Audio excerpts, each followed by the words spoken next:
How is that? Is that any better? Thank you for letting me know, Paula. I'm so sorry about that, guys. Anyway, what I was saying, all I was saying is that we're at 11 wins, we're continuing on the grind, and the goal is to get to Brett Gardner.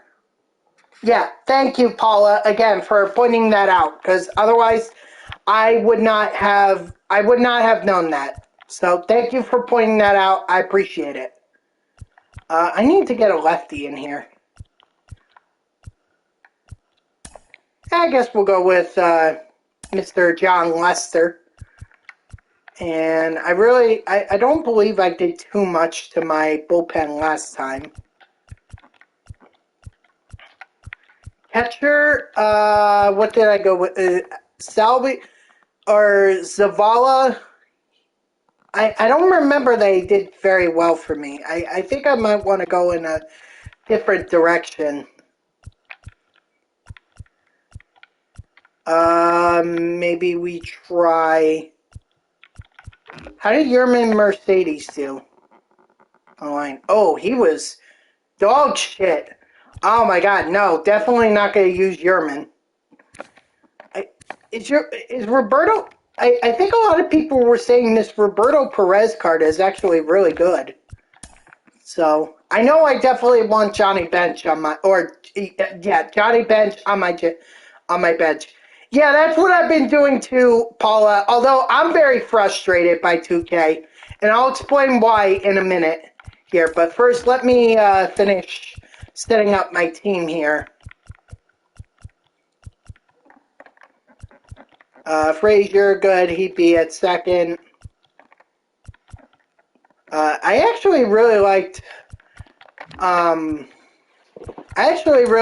Chris Bryan in center. So, and then we'll go Dylan at short, and then Jason Bay in left, Byron Buxton in center. And yeah, Nick Castellanos in right. All right, sounds good. Has max fielding? Well, to me, it's more about him being a better hitter. That's what I'm looking for. I'm not really interested in, in fielding. I mean, not to say that isn't important. Obviously, I think it is important to an extent, but is it a deal breaker for me? Not really. Not really. So, yeah. I'm going with Roberto, and worst comes to worst, he just shows that he sucks, and I go with someone else.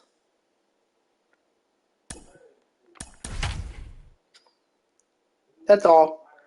Okay, so Paula, since you brought up 2K, I gotta get this off my chest, because this is effing ridiculous what this game is. It is dog shit. Like, I sincerely hate playing MLB or NBA 2K22 my career. I love what you're able to do in my career. Like, I'm obviously very I love the idea of doing fashion and music, even though that was something that I thought I was gonna hate. I ended up liking it. So, I'll get kudos to them for that. But otherwise, the gameplay is crap. Like, I absolutely hate the gameplay. Oh, and Byron Buxton kicks us off with a home run.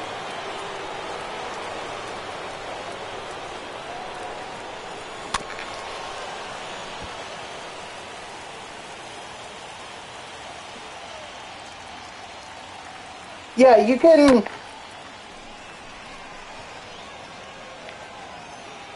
Like, I'll put it this way. You can expect to play the the Bears, the Jets, and the Jaguars, and pretty much not even allow them to score. Your defenses are going to have a hell of a game. So if you have the Jets on your schedule, well, lucky you.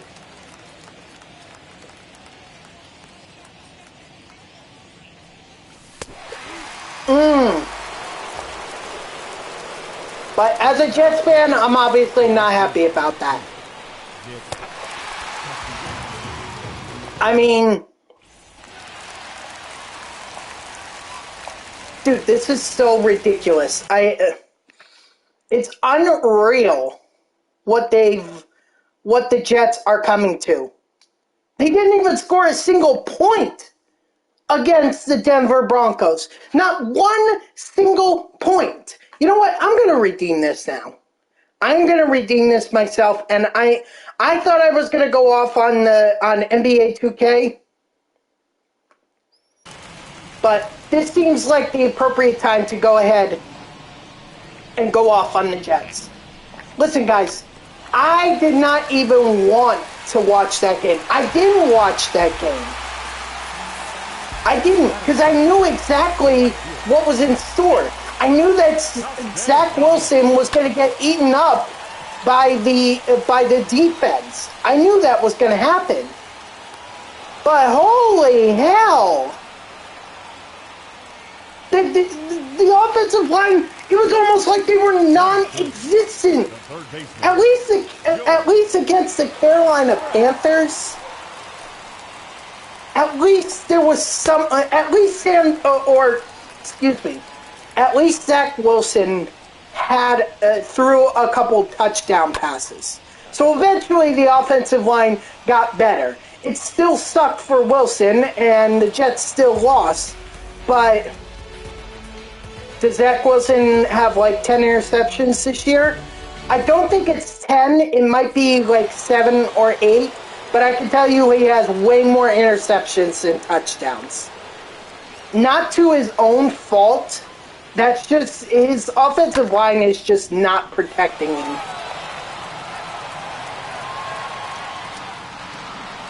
They're just not. Roberto Perez just went deep. Hell yeah. They are not protecting him. And then, you know what's really stupid? Okay, it's one thing for an offensive lineman to say, yeah, you know, we missed a few blocks, you know, we misjudged some plays. That's on us. I just saw a tweet or a text message. Someone tweeted out a text message that he was doing with Connor McGovern, who's an offensive lineman for the New York Jets. McGovern defends letting a defensive player go right by him. Doesn't even block him. I mean, how effing stupid do you have to be to justify that? You couldn't have come up with something like, oh, I thought I was supposed to defend this player, and he ended up faking me out, and that's why I missed the block. Like, your logic is, well, I was supposed to do this, therefore I couldn't block him. That guy sacked Zach Wilson. I'm sorry, but how effing stupid do you have to be to justify not blocking a defender? If that's your justification, let me tell you, dude, just get off the team now. Don't even bother being an NFL player. Go play in the CFL. Because that's horse shit.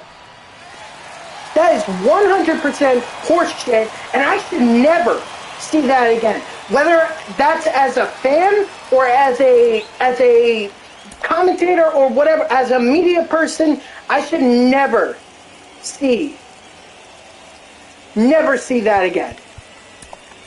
I pray to God I never see someone justify not blocking a player that ended up sacking the quarterback. I should never. And the Jets should never allow that to happen again. I would kick his ass straight off the team if I were the coach or the owner. I'd be like, you know what? You want to defend that? You want to defend not protecting our quarterback? Then fuck you. Get off. Get off the team. We're terminating your contract. Go play somewhere else. Now pitching. I have zero tolerance for that. Myles Garrett had 4.5 sacks against the Bears. See, Paula, I knew as a Jets fan that this was going to be a growing pain, and I knew that the offensive line was not really going to be anything, but holy hell did I not expect them to not show up like this. Like, this is... I mean, Zach Wilson is going to get killed. He's going to die because his offensive line will not protect him. For what reason, I have no idea. But they will not protect him, and it is insane what they're doing. If I'm Zach Wilson, I'm demanding a trade. Like, the Jets could just run with Joe White for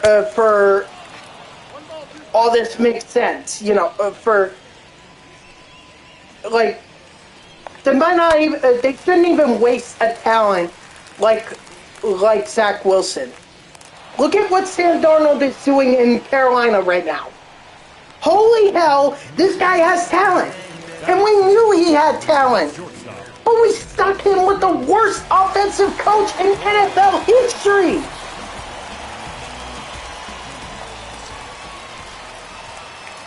Why? Why did we do that? When we know we could have gotten Mike McCarthy, and Mike McCarthy right now is in Dallas making Dak Prescott look like a freaking god.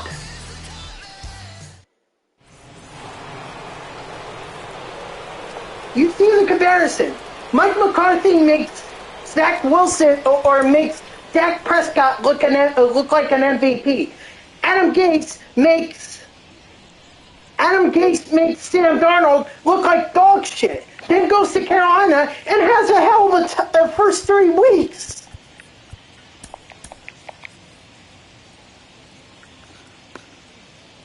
Corvette ran out of gas? I'm sorry, what do you mean?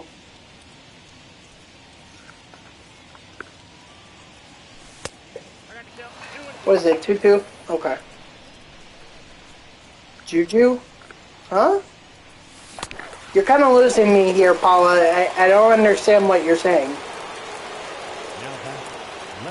Oh. Oh, you're talking... listen, man. You could tell me anything about the other NFL teams outside of the Jets, and I would buy it. I would probably tell... I'd probably like, oh, okay. Because I don't know outside the Jets. I'm sorry, I don't know. I don't follow the Steelers. I don't follow the Lions. I don't follow any other team besides the New York Jets. Your attention, please. Now, pitching. So, I'm sorry. I'm just gonna have to take your word for it. Like when you were talking about the Bears and Myles Garrett having 4.5 sacks, you could have told me he had 7.5 sacks, and I would have believed you.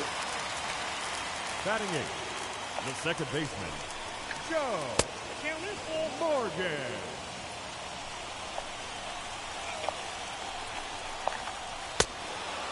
Strike 3, sit down. But this Jets offense is an embarrassment. It really is. Ladies and gentlemen, your attention please. Like I said, I couldn't even watch last week's game because I knew what was going to happen. I effing knew it. And I couldn't bring myself to watch that game. I just couldn't. So this. I mean, does some of that go to Robert Saleh?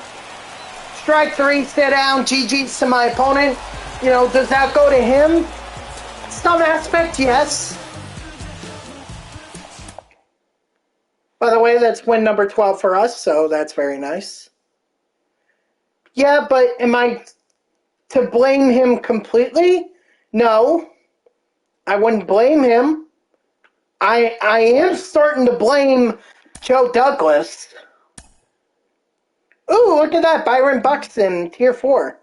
Nice. So, I am starting to get very weary of Joe Douglas's picks in terms of the NFL draft, because it's like we've gotten, I mean, to be fair, it's only been like 2 NFL drafts they've been through. But here's the thing. They've had top 5 picks in each of those drafts. Marcus May, or I'm sorry, Zach Wilson. And who was 2020? Hold on.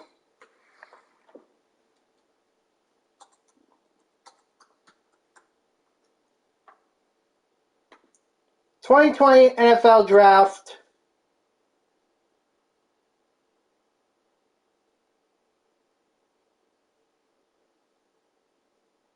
Oh, no, the Jets did not have a top 5 pick. They actually had the 11th pick.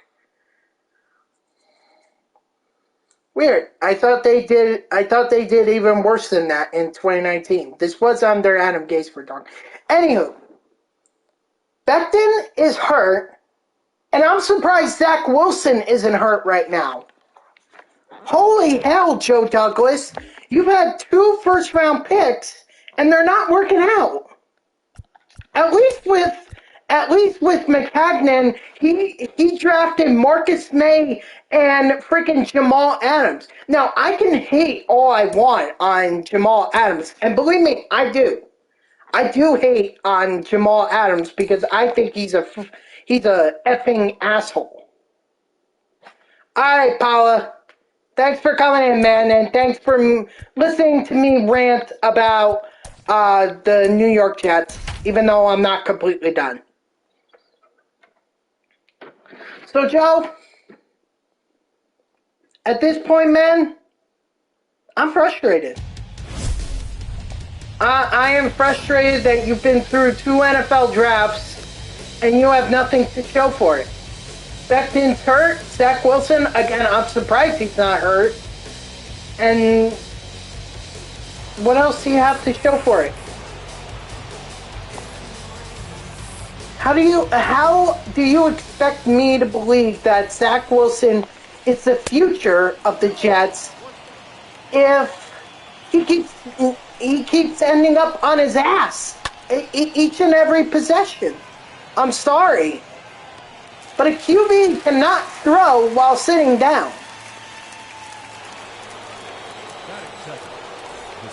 Or while he's in a hospital bed, because I can tell you that's where Zach Wilson is heading.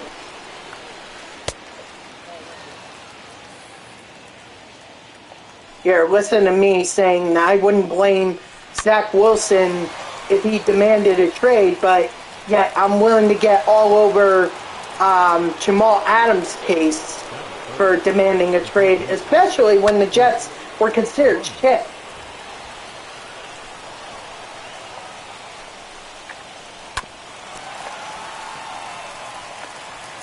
Let's go. Double play. It's just... Dude, I can't. I really, really can't.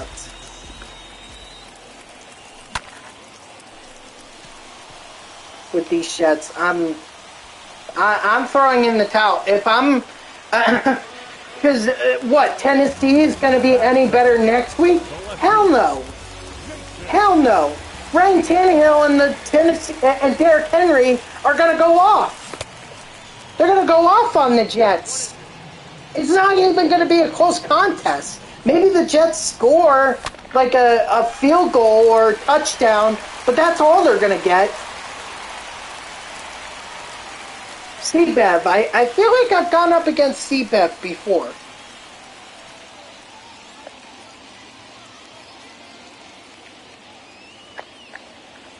Uh-oh. Are we frozen? Shit, I think we're frozen. So, okay, well, then this is a great opportunity to go ahead and continue on my rant with the Jets. So, realistically, I mean, I was hoping for 5 wins this season. I'll take 2 at this point. I'll take 2 because it's Atlanta. We have Atlanta coming up in London, so that should be a winnable game for the Jets. Then you have Jacksonville at some point, and I think that's also going to be a winnable game for the Jets. So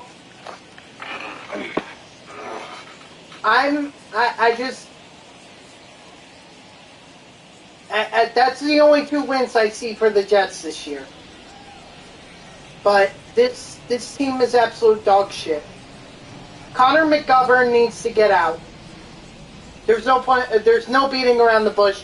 He needs to get his ass out if he thinks he can justify not blocking a defender when he wasn't even blocking anyone. He wasn't blocking anyone. And then Quinton Williams, God bless his soul for saying that they don't want to listen to critics, but Jesus Christ.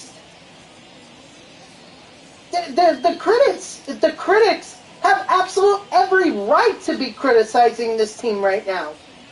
Is it fair on Zach Wilson? No. But is it fair on the offensive line? Abso-fucking-lutely.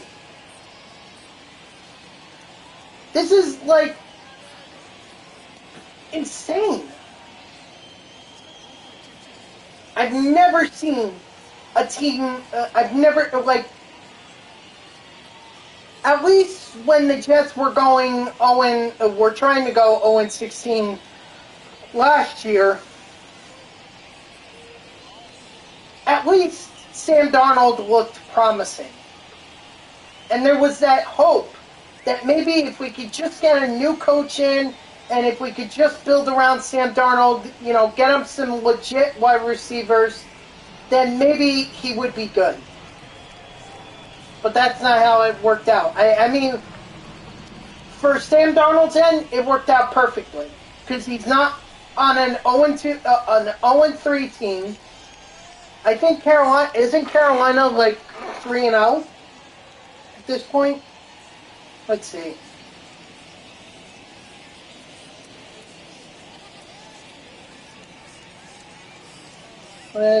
Carolina.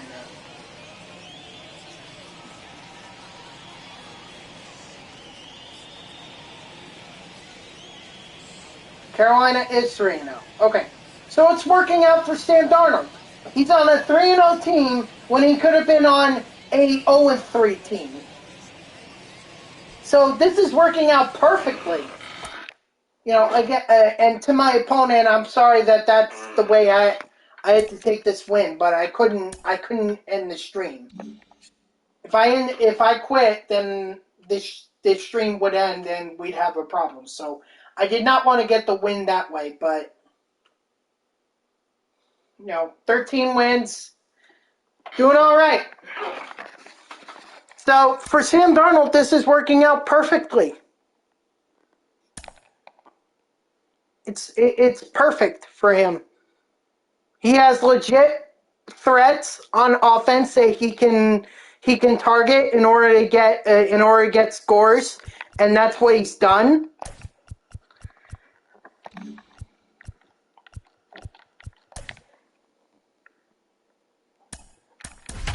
I'm happy for Sam Darnold. I really am.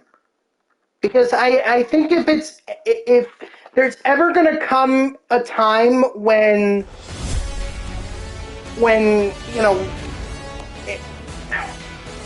sorry, what am I saying? Okay. if there's ever going to be a moment for the Jets to say, hey, maybe it's not our quarterbacks that we're choosing, it's our coaches and our general managers that are really screwing this up, then I think Sam Darnold has the best chance of doing that. I really do. So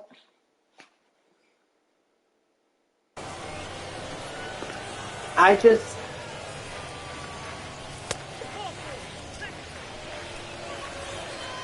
pray that Zach Wilson has a good game eventually, but I just don't see it happening with the Jets. The Jets are absolute dog shit, and they are wasting Zach Wilson's talent by having him sacked.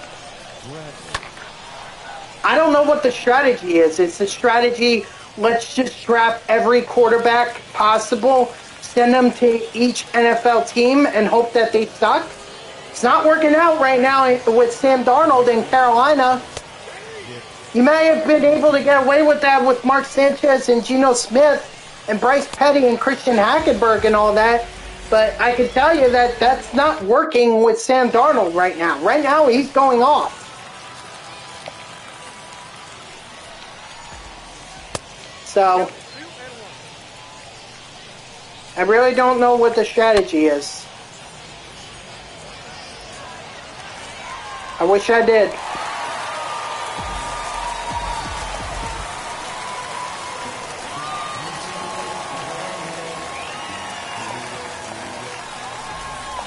I just...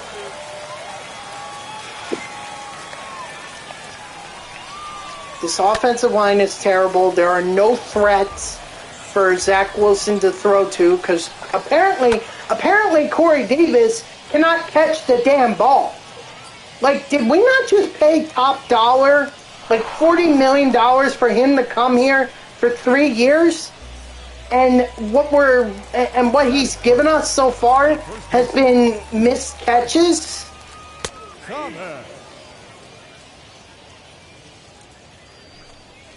And I know, like, at this point, I'm just being critical. Like, you know, I'm saying, well, they can't draft, but they can't go out and sign a free agency. So I'm just offering no solutions here. I get that, but whatever's going on with the Jets right now is not working. Someone tweeted that you know, if Greg Knapp hadn't died, the Jets would be a little bit better. I don't think that argument can be made. First of all, that's wrong to justify a team's lack of success on a dead coach. Like, oh, if he were only here, he would make it better. No, that's not fair. That's not a fair argument to make. This team, I would promise would be, I would bet that they would be the same if they were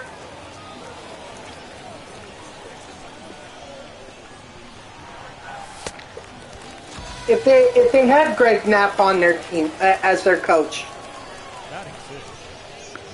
So I don't think it's fair to make that argument. And shame on the person who I saw do that, because that's not right. That's not right to use somebody's death as an excuse for a team's... well, I've already said it, but I'm going to say it again. Like, you can't do that. It's not fair. This team... It's not about, oh, what could have been, what might have been. Because if we were playing that game, let me tell you something. We'd be talking about what if. What if Bill Belichick had decided to stay with the Jets instead of go to New England? What if the Jets had picked Tom Brady a lot sooner in the NFL draft? You know, what if the Jets had beaten the Pittsburgh Steelers in 2005 and gone on to win the Super Bowl? What if the Jets never hired Eric Mangini? What if they had actually played or came to play against the Pittsburgh Steelers in 2011. You see all these hypotheticals that I can come up with and say, oh, if only things were different. Let me tell you something, things won't be different. Okay? At the end of the day, what happened, happened. Jets got to 2 AFC championship games, and now they have a curse on them. A curse of bad general managing, a curse of bad coaching. Ladies and gentlemen,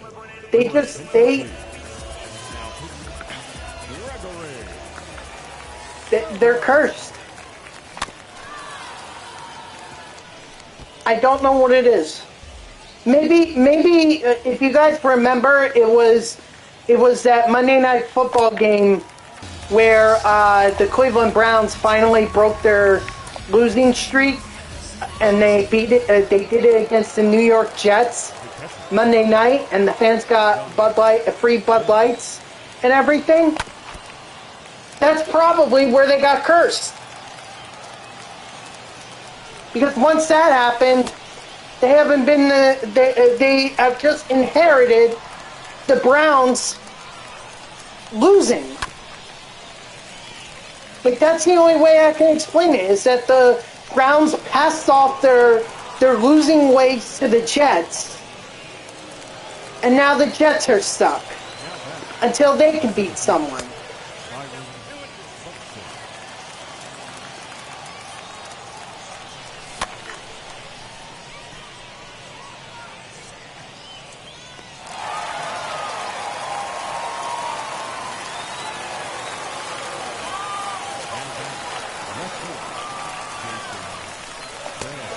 Look, I really wish I had the answer to the Jets struggle and everything. Like, I really did wish, because if that were the case, then I wouldn't be here criticizing. I'd be in MetLife Stadium or whatever right now, going over what can be fixed.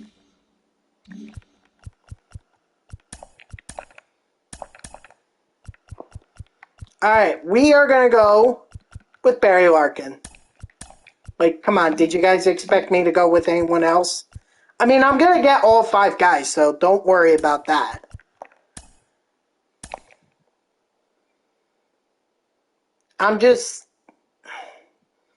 These Jets, man. These Jets absolutely suck. They do. They do. And they could draft Tom Brady. They could draft Marvin Harrison or Heinz Ward. They could get the legends on this team, and I would bet you that they would still not be doing well. They would not do as well.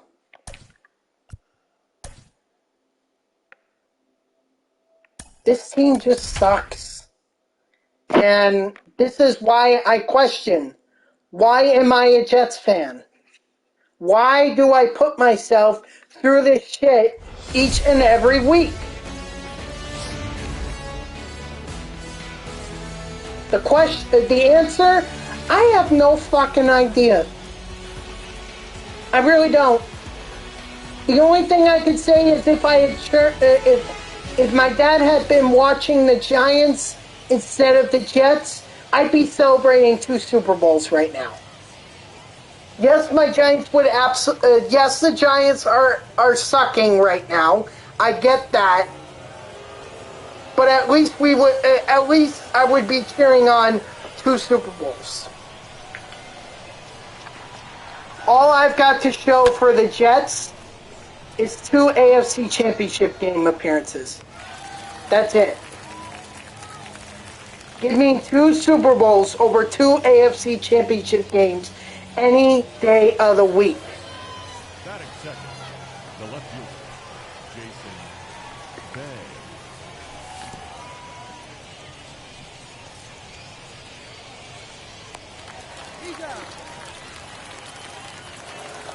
batting third. The first It's baseman, just, number 44, Bobby. it's asinine. It is truly asinine to see the Jets this way.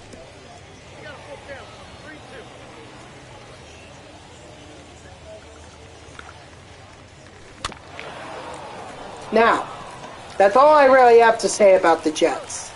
Next week, they're going to get absolutely crushed by Tennessee. So, hopefully we can get a win against Atlanta. But I want to go back to 2K for a moment because I really do want to talk about this because this is serious, guys. Alright.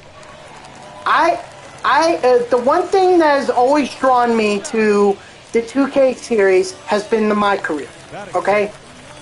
Prior to 2K10, I never really bothered with any of the 2K games other than 2K6.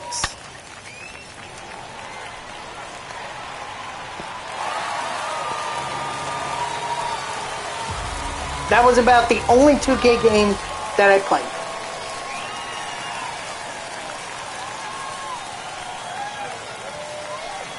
And then the My Career comes out, and it's fun. And, you know, I absolutely enjoy playing it. I have played it on the Xbox 360, on the PlayStation 4, on the PlayStation 3, and now the PlayStation 5. Alright? This is by far, 2K22, gameplay-wise, is one of the worst NBA 2K games that I have ever played. I mean that with 100% sincerity. I hate the shooting. I hate the defense. The defense. Listen, guys. If you guys know Sags, right? The point guard for Oklahoma City Thunder, what was it? Alexander Gilgeous or something like that. I'm sorry, I'm not as familiar with basketball as I should be. Anywho, so Sags, I play against the Oklahoma City Thunder because I'm on the Houston Rockets, and so we go up against them 4 times a year, or 4 times each season. We've already finished that series. It's done. He scored 45 points against me. That was a high for him. 45 points, because I can't defend. My guy is not a defender. He is a playmaking shot creator. That's the way I've done it since 2K18, and I'm likely not going to change my ways. So offense is not going to come to me. I have always hoped that it would kind of negate itself with the fact that I perform offensively, scoring like 50, 60 points a game.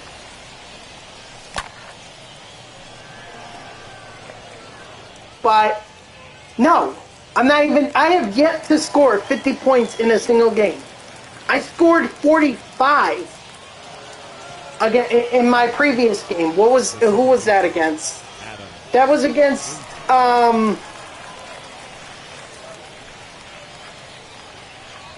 dang it. Why am I forgetting who it was against? They beat us, and they beat us pretty handily.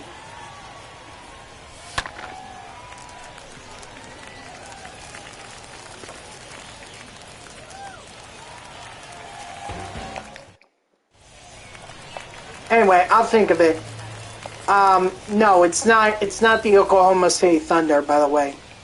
We split the series with them, so we're done with them.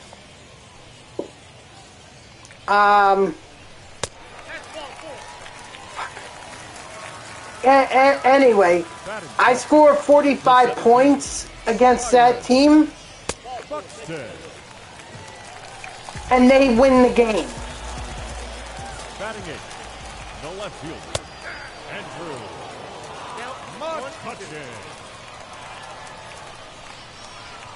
They win the game, and I score 45 points. Tell me how that makes sense. You would think that if a player like myself goes off for 45 points, this team would win. But no. That's not how it's working. So, as much as I love what they did with what you could do fashion-wise and music-wise, like I like that idea. It's something that I was genuinely surprised about, pleasantly surprised about too. But it's negated by the fact that the gameplay is absolutely horrendous.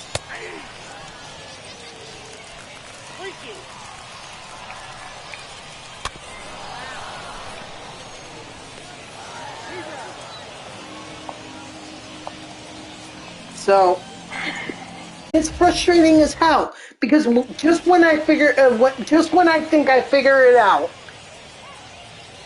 Okay, whether that was setting picks and sprinting away from the defenders so that I could get the bucket, or trying to step back.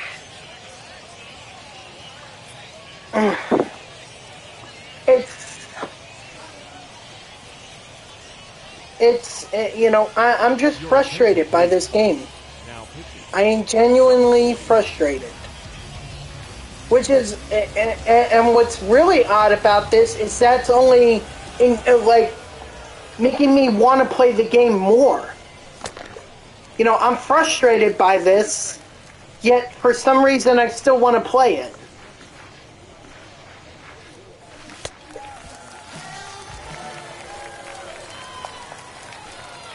I can't explain it, guys. I really can't. I wish I could, but I can't.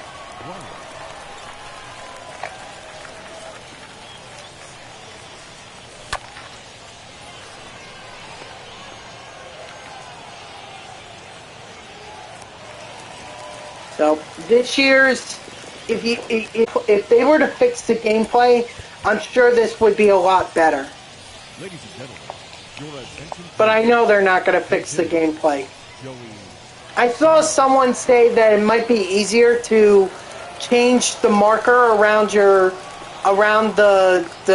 shot meter to red, and it would help with timing the shot meter and everything. I've yet to try that, but I did see someone when I was playing in the rec. I did see someone use that, and he was greening.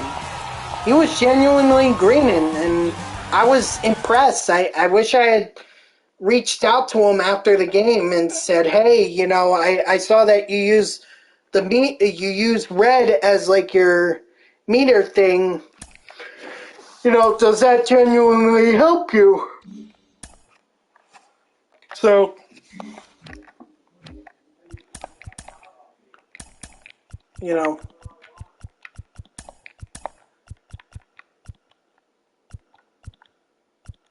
well, I might as well go pitching.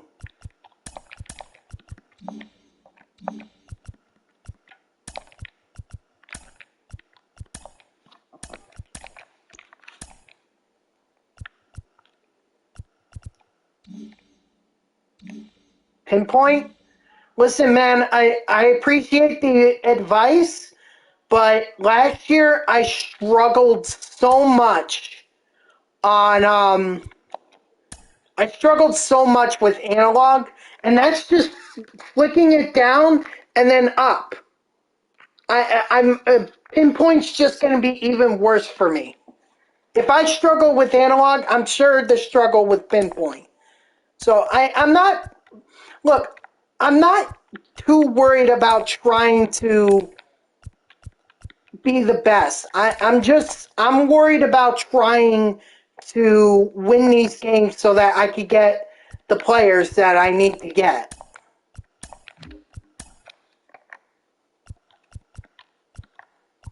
Bobby Bradley, but I appreciate it, Tudu. I appreciate it. By the way, how you doing tonight? Chris.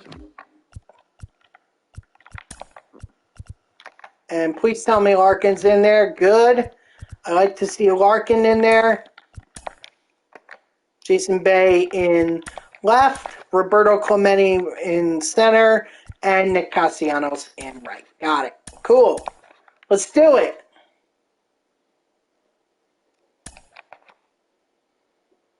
But I appreciate it, man. I really do. I know that it can be effective because one of my other streamer friends, JTag, he uses Pinpoint and he's like really good. So I appreciate the advice. I know it's not, I know it's something that could definitely help me, but I just think too much at it.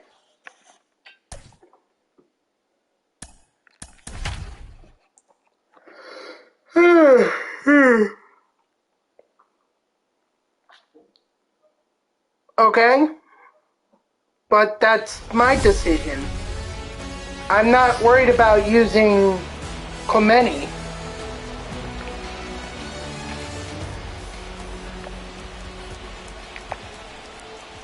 I'd rather use Castellanos.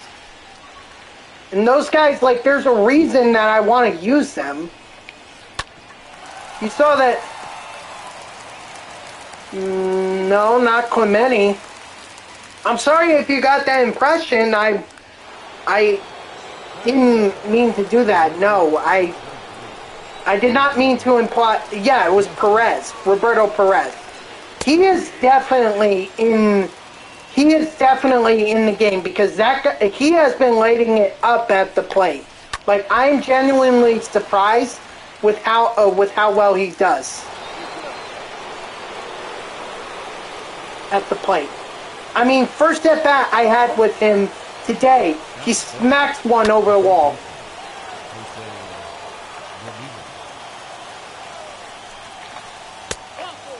God dang it. The first baseman, number 25, Tony.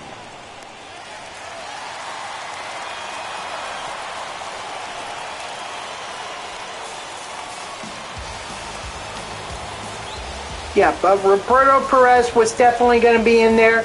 Barry Larkin was going to be in there. I don't see too many people going with Larkin. I'm wondering if he's not as good online as I thought. I mean, the guy has pop in his bat. He has speed. I don't know what else you could want from him, but I guess I'm going to find out pretty soon. So I'm just surprised I haven't seen... Yeah, well, that too. Yeah, Lindor, but I don't have Lindor because I don't grind ranked seasons, and I'm too cheap to buy him on the auction block or on the marketplace, even though I could afford him. Attaboy, box in. Batting second, the left fielder, Jason Bay.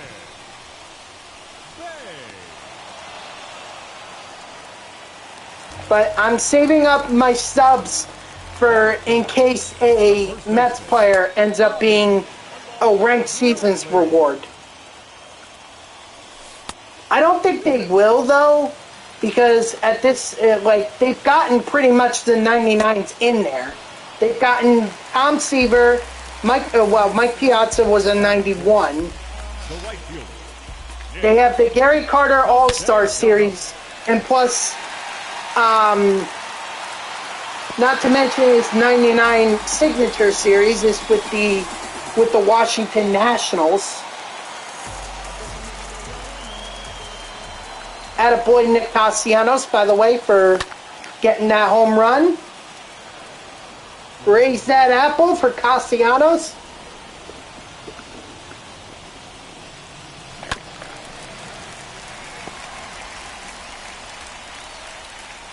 So,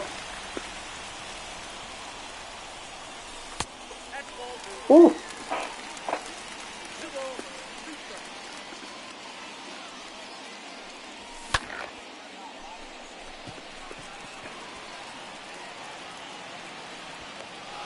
All right, I guess Gibson's going to go another inning.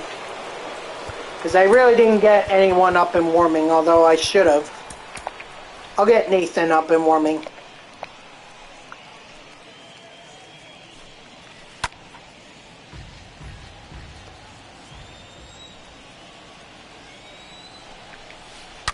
Oh, that curveball didn't curve enough.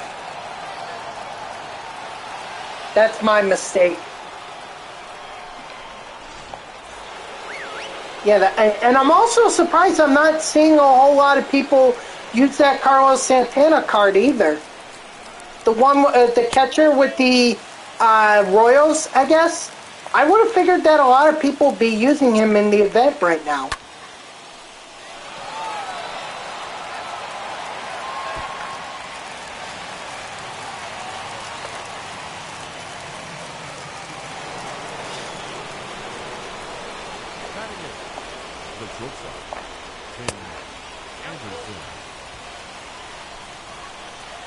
Yasmani? Well, he hasn't been too great for me. I can tell you that. Yasmani has not really been good for me. That's why I'm going with Roberto Perez. Because to me, he's a lot better. But I think that's just a matter of who do you play better with. Do you play better with Yasmani? Or do you play better with Roberto? Or even some people use, some people even use Salvador Perez. Yeah. No, I get what you mean. I wasn't saying like, oh, well, just because it doesn't work for me, that means it doesn't work at all. No, that's not the impression I want people to get. The cards that I stink with might be great for everyone else.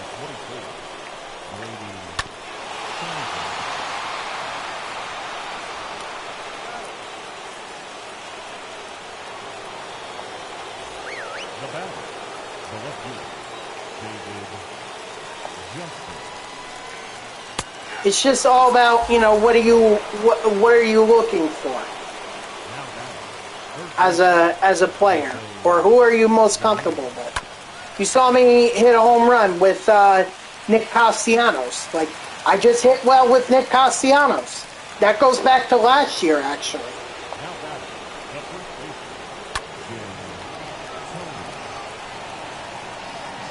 Because last year, I smoked the ball with that monthly awards Nick Castellanos card.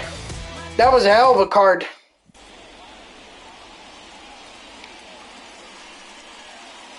Alright, Barry Larkin's debut. Let's see how he does for me.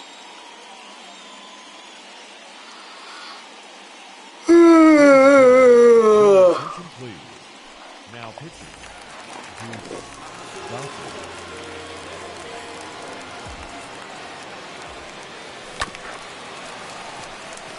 Yeah, not so good, but to be fair, like, Rich Gossage is a very tough card to hit. I can't use him worth shit, but I definitely have a hard time hitting against him.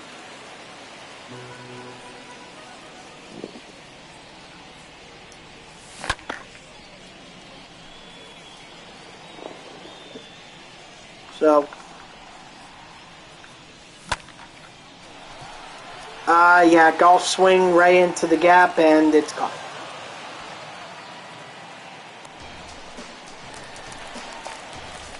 Come on, Brian. The third baseman, Fred Ryan. Like, you see a lot of people using Jose Ramirez, but here I am using Chris Bryant. That's because Chris Bryant, for me, hits really well. You saw his average was 500. Once again, I make the mistake of not having a pitcher ready.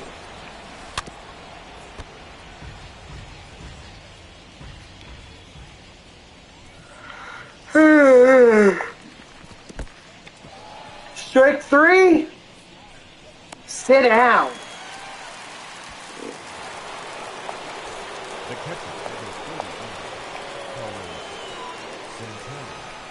Oh, is this the Carlos Santana card? Is this him? Yeah, this is the Carlos Santana card.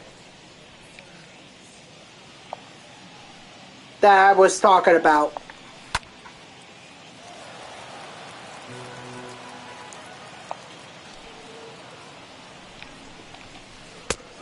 Strike 3, sit down. Now back, right fielder, Nick Castellanos.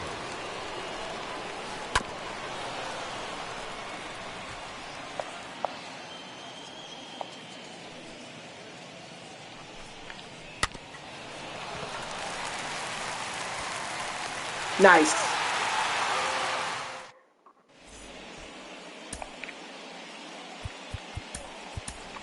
Your attention. Jimmy Joey Votto. Now coming in to finish it.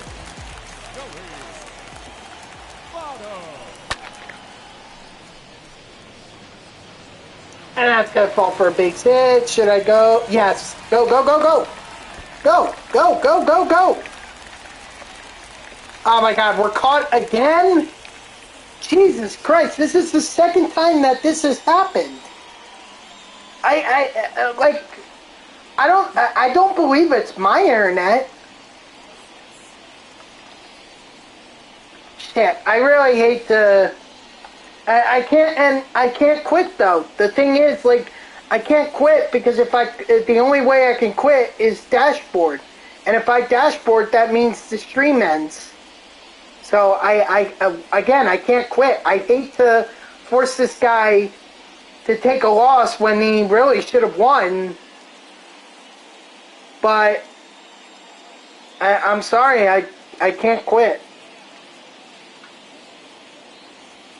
I really do feel bad.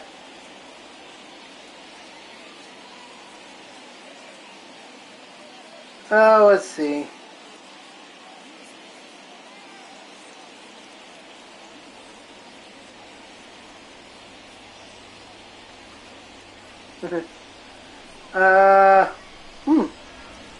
Three noties on Twitter? Oh, yeah. Oh, Jesus Christ. Okay. Look, guys, when I go on Twitter and I promote, like, my stream and everything, because that's what I do, I'm not doing it to get the attention of graphic artists. Okay?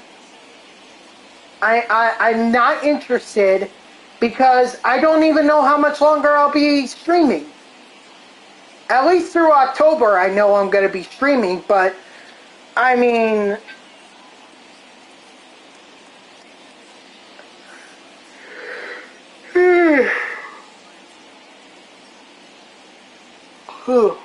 Excuse me. But that doesn't mean that I'm going to be looking for people with emotes and everything. Like, I don't care. I know emotes are supposed to help, and I even had ideas for emotes.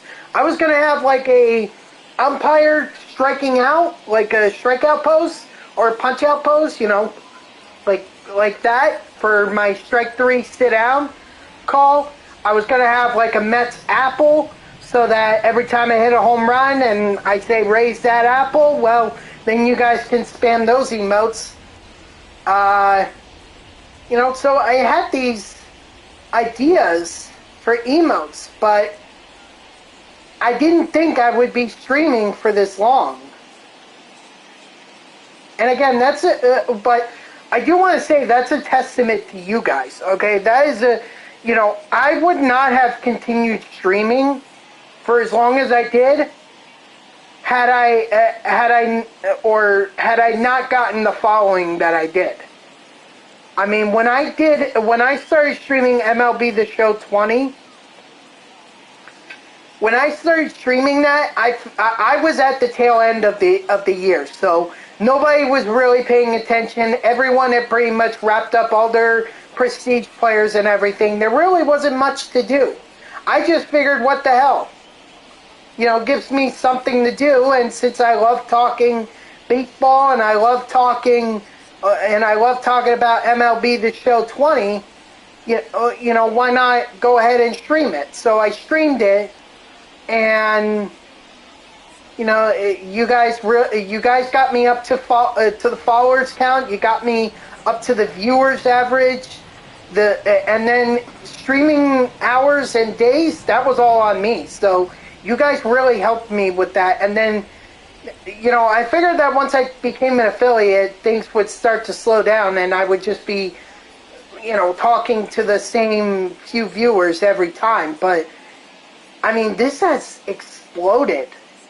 I'm up to 200 followers on Twitch right now. One of my I post my streams to my YouTube channel.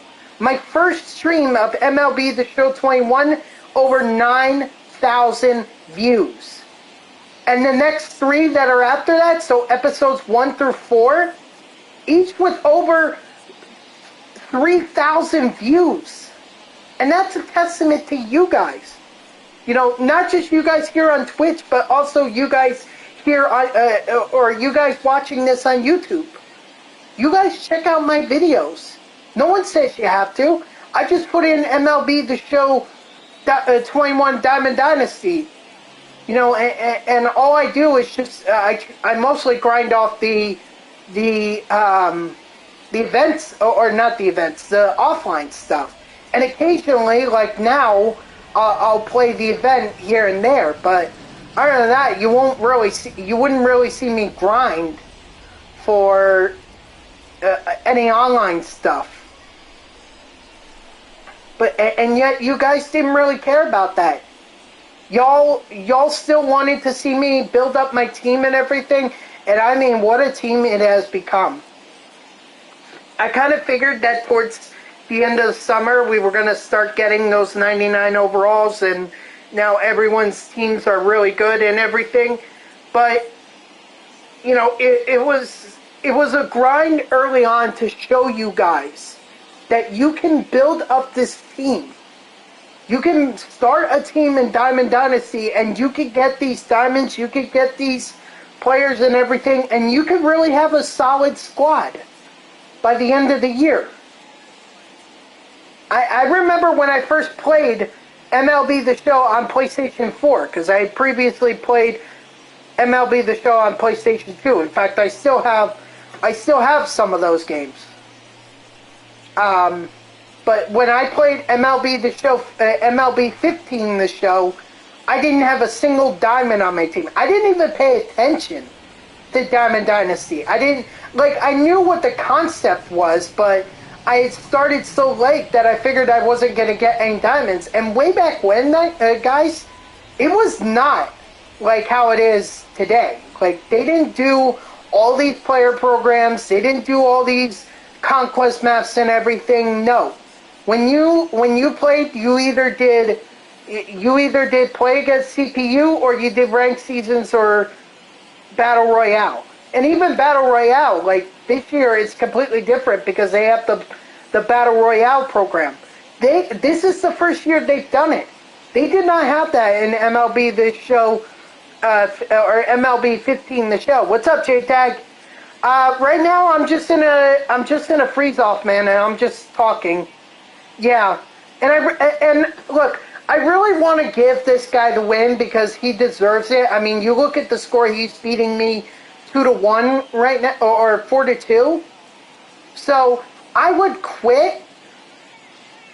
Yeah, I know. I believe me, J-Tag. I know. This is the second time that I've been in a freeze off today. In this stream alone, I've been in 2 freeze offs. So this is not the only time that this has happened. Yeah, I'm being dead ass serious. I think I thought maybe it was something with my internet, because I really don't get good reception up here in my room. Sometimes it can be spotty. But like, my stream is doing fine. Knock on wood, there haven't been any pauses or whatever, so.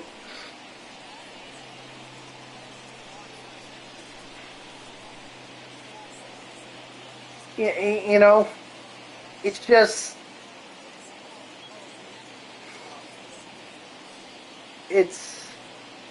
the event itself, I have 2 wins, so I'm at 13, which means I only need 2 more for Gardner. Yeah, I'm at 13 right now, so I mean, I really hate to continue in this freeze off with this guy. Like I said, I want to be able to give him the win because he deserves it. But if I dashboard, I'm ending the stream. And all right, man. I look forward to seeing that. But why not just grind 7th inning and just earn him that way? Why buy him?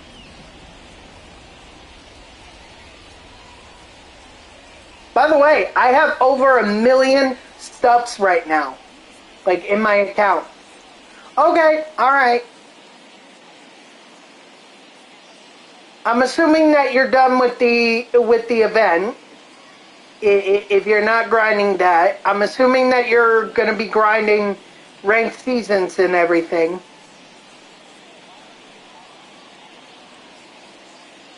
Plus, it's not like you can use Hank Aaron you can't use Hank Aaron in the event right now anyway, because he's with the Atlanta Braves, no? So you can't use him in the Central. Alright, man. Well, everyone, if you end up watching this post-stream, be sure to check out JTag here. He's going to be grinding for World Series tonight, so go check him out.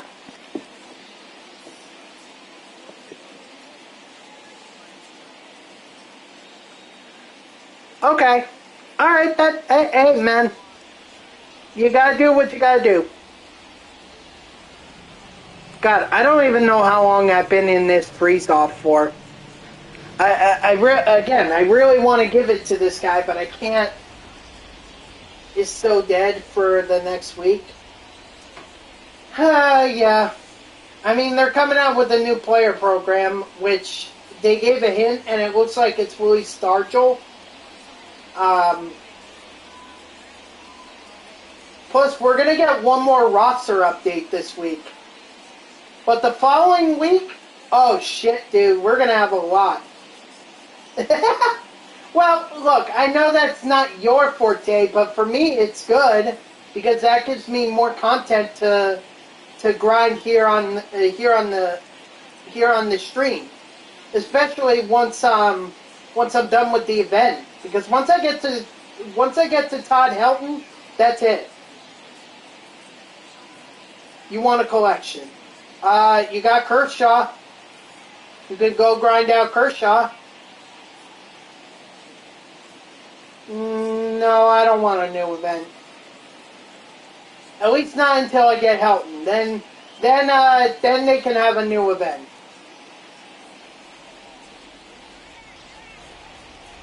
But first, let me get Todd Helton. Oh, you already got Kershaw. See, this is what I think, dude. I think they should come out with a monthly awards collection. And that should be, and the collection reward for that should be like MVP Shohei Ohtani. Well, Shohei Ohtani's already got, he already has a 99 overall, but maybe it's someone in the National League. Or, it could be a Cy Young winner. That's what I personally think. Why not? I want Moments Extreme because I hate this game. So you want to hate it even more, dude? Let me tell you something, JTag. Those extreme moments, they're going to make you cry.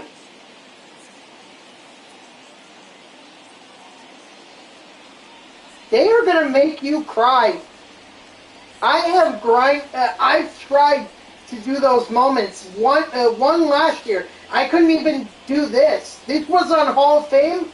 I had to hit 3 home runs with Christian Yelich in one game. Bring me extreme. I'm so ready to break my... Alright. right, man. You're paying for your new desk, then. That's all I could say.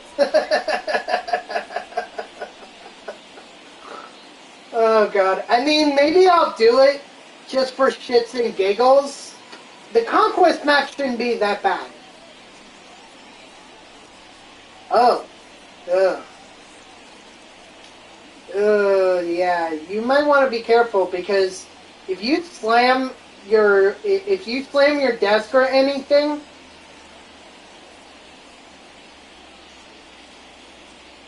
Well, what's wrong with the white one? What, you just think that the black one looks cooler?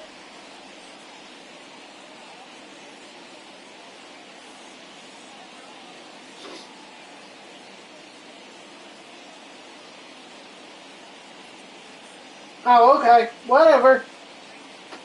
Yeah, I think I need to clean my controller. It looks like it's not as white as it used to be, so I need to get some, like, some kind of, one of those wipes and just wipe it down. You want a blue one? What colors do they have? What kind of PS5 controller colors do they have? I know white. Magic eraser. Then I get that shit all over my hands. Black, red, and white. So there is no blue. So why do you want a blue one if they don't have a blue one?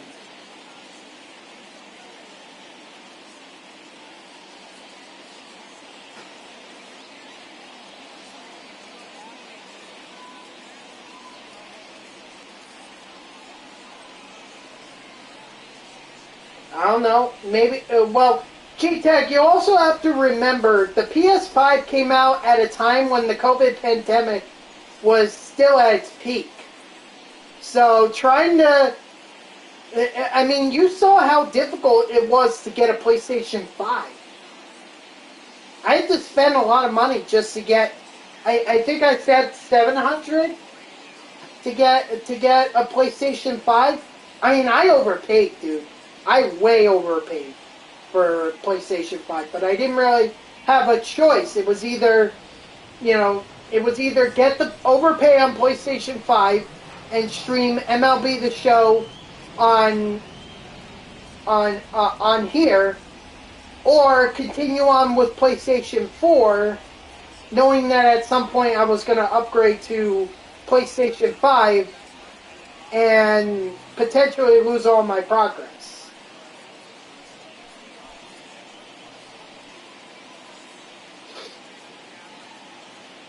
So, to me, I was willing to overpay for the PlayStation 5 if it meant that I could play MLB The Show 21 on here. And honestly, I'm hitting a lot better online than I was on PlayStation 4. PlayStation 4, it was hard as hell to hit. Here, it's still hard, but at least it's a little bit easier. You want MLB The Show 22? I think you're going to have to wait till March for that.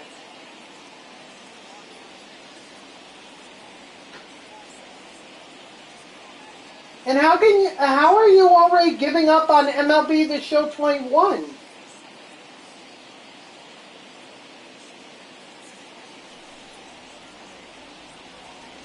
We haven't even done the Extreme program or the All-Time program. Hitting is bad? I mean, I've been fine with the hitting, but, I mean, maybe that's just me. Again, have I really challenged myself in terms of hitting? Nah, not really. I'm still playing on All-Star for Conquest at the highest difficulty. I haven't even tried Hall of Fame or Legend. I think the only time that I've done that was the batting challenge. Oh God, dude, I don't know. He's determined to win this game, and I don't blame him. But again, I can't quit the game without ending the stream. So I can't quit. That's why I was talking about, the difference between MLB The Show 21 and um, MLB 15 The Show. Like, the reason that you heard me talk about that while I was, waiting here, it was because I'm just trying to say some stuff for, to keep this stream going. Even though it's kind of pointless at this point because it's. I didn't play it much either myself, JTAG, so I don't think you missed out on much. Because 2015 was when I moved from Xbox 360 to PlayStation 4. Like, literally May of that year is when I moved to PlayStation 4. So, I missed out on the first month or so, and I didn't really... You think you played 14? I never played 14. I always wanted to, but I figured that we were already on 15, and there was no point in playing 14. So, I vaguely remember playing MLB The Show, MLB 15 The Show. I did not have a diamond on my team at all. Yes, you are correct on that one. 14 is the one with Mickey on it.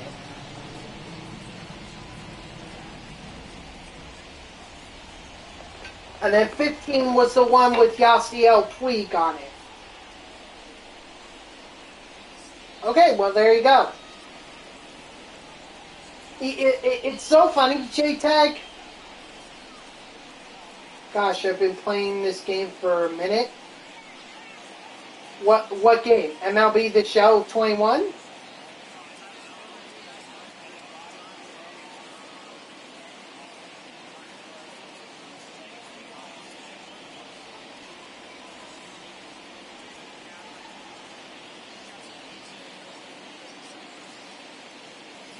Oh. Yeah, man. When it comes to the weekend, dude, that's the one time where I don't worry about MLB The Show, because I already grind enough of it during the week. Like, you know that I tend to stream it like at the most 3 hours. So if I'm doing that 5 days a week, that's 15 hours in a whole week, man. That's a quarter of the week, I think, right? Doing my math right. No, I am absolutely wrong on that. I'm sorry.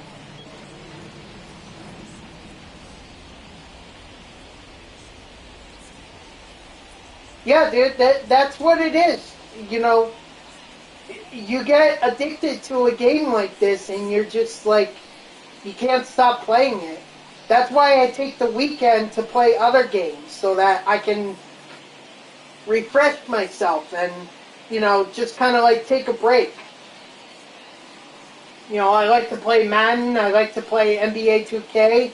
I play Marvel's Avengers to just kind of mix it up if I don't feel like playing sports games.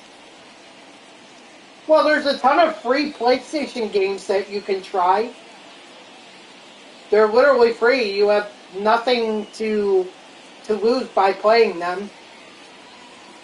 The only other game I play is Warzone, and that game is just shit. I don't even bother with Call of Duty. I have not touched Call of Duty since earlier this year, because I was fighting zombies with a buddy of mine who's also a streamer, but he and I nowadays, we can't even get our schedules all matched up. The only reason I play is Bailey makes me.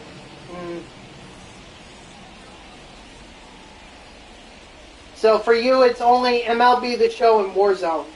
Do you ever consider other games that you want to play? Like, do you look at other sports titles, or I know you mentioned, I've seen her in your stream quite a few times, or in the chat in your stream a few times.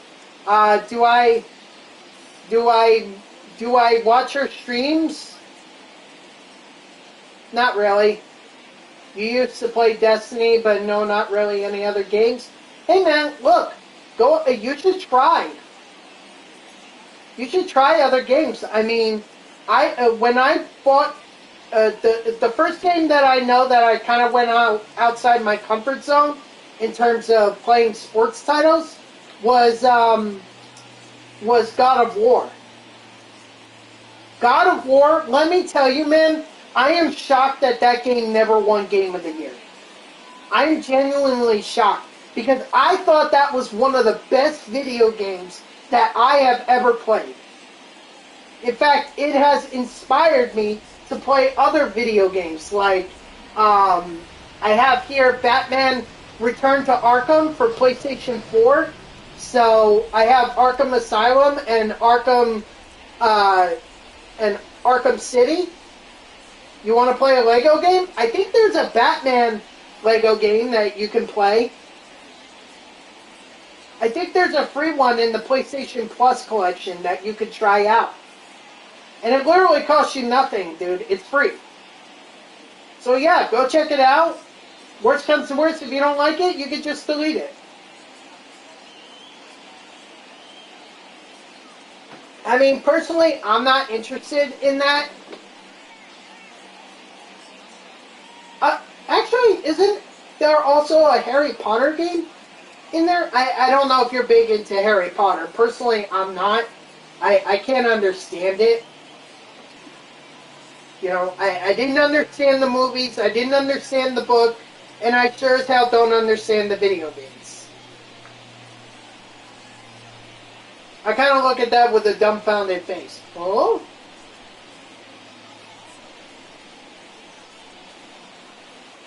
So, I tell you what, another game that I enjoy playing, Hitman. Let me tell you something. I honestly didn't know how I would like the game, and when I bought Hitman, the first video game, like, I kind of thought it was shit because I didn't understand what to do. I didn't know that that there were different ways for me to kill people or kill my targets, and I didn't realize that you could score based on that. So it's hella fun. Like, I actually really enjoy it. You know, I got Hitman 3, and I absolutely love Darkness, which is like the murder mystery level of Hitman 3. It's literally the second level. But I absolutely love that mission. I love the series. And I have a hell of a time playing it. I haven't done it recently, but I tell you, I'd absolutely return to doing it. Because this is the other thing, too, that I like about it. It's replayable. So you could do the same... You could do the same mission, but have different ways of completing it. And I think that's so ingenious. Yes, give me the ability, or tell me that the only way that I could complete this game or fully level up and be a true assassin is I have to do this mission over and over again. And I have to do it in different ways.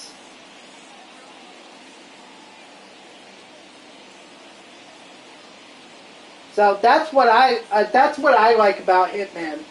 I think it's a great game. The storyline, I really don't necessarily care for. I get why they would put it in there, but I was kind of confused by the storyline, because at first I thought I was battling an organization known as Iago. And turns out that wasn't the case. I mean, they were mentioned in the first level of Hitman, or the first real mission of Hitman. But other than that, they're never mentioned again. Because you have to hunt down this quote-unquote terrorists slash shadow clients, and then you gotta also hunt down Providence, and you might, who knows what else could happen. You're just a hitman, and you're just doing what you need to do to kill the people that you're supposed to kill.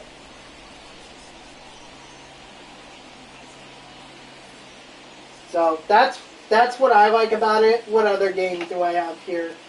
Oh, Dragon Ball Xenoverse was also a great game that I enjoyed.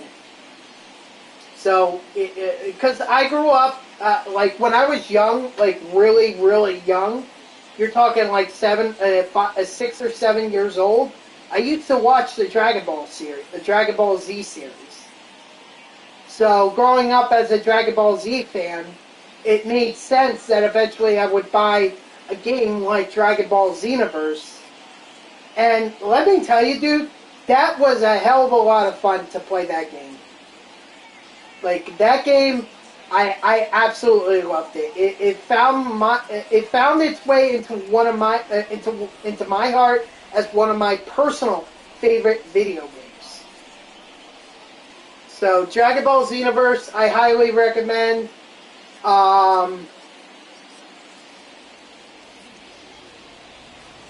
You can also try out this game as well, because I think it's kind of, if you're looking for to solve like a mystery or whatever, if you're looking to be like a detective or whatever, then LA Noire is the game for you. I mean, this is obviously remastered for the PlayStation 4, but it originally came out on the PlayStation 3. So I've always been intrigued by it, because I always saw it as like one of those Watch Mojo videos. So I was always intrigued by it. And so I decided to go out and buy it and play it, and I had fun with it. I absolutely had fun with it. Let's see, what other game would I recommend? Oh, so like I mentioned, Batman and or Batman Arkham, the Arkham series, and I also mentioned Marvel's Avengers as well. But if you also want, kind of this and this was Game of the Year, and I can absolutely see why. Spider-Man Miles Morales, and it also includes Spider-Man Remastered as well. So if you didn't get to play like the first Spider-Man, you can you can, if you get this was the Ultimate Launch Edition, and this was when I traded my PlayStation 4, because they gave me like $50 extra in-store credit.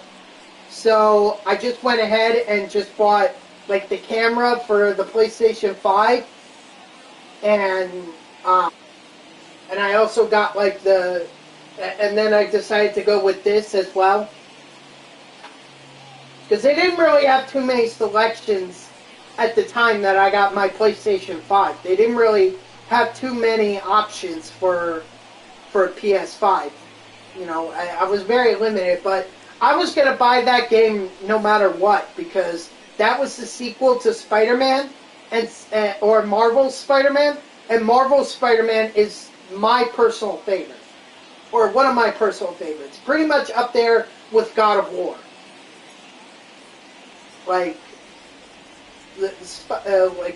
Spider-Man was an absolute fantastic game. I just loved how easy it was to get trophies. I loved that it had such a great storyline to it. I'm just I know Marvel's Spider-Man 2 is coming out, and we're gonna get Venom in it. I'm just worried that this is where we're gonna see Peter Parker die, and I'm not ready to see Peter Parker die. I'm just not. I'm sorry. I understand that we need to get off of Peter Parker so that we can focus on Miles Morales and everything. But, I mean, come on. Please don't make me watch Peter Parker's death in Spider-Man 2. Please, for the love of God, do not. But at the same time, I also kind of wanted to get it over with. You know, I don't want to keep thinking that the next game's going to come out and that's where I'm going to see Peter Parker die. I'd rather it just happen I would have rather it had happened in Spider-Man Miles Morales, because we weren't even playing with Peter. We were just Miles. So why have Peter still here? Why not just have why not just have Rhino just kill him? You know, you had him beaten pretty badly. Why not just have him die right there?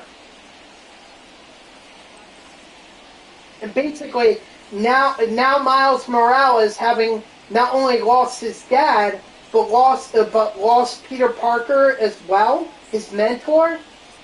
You know, then that really sets up a storyline for him wanting to do his best to defend New York City, and it really puts into perspective his desire.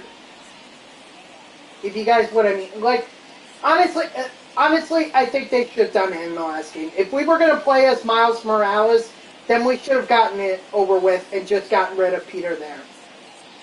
I wouldn't have wanted to see it happen, but I really don't want to see it happen in Marvel's Spider-Man 2.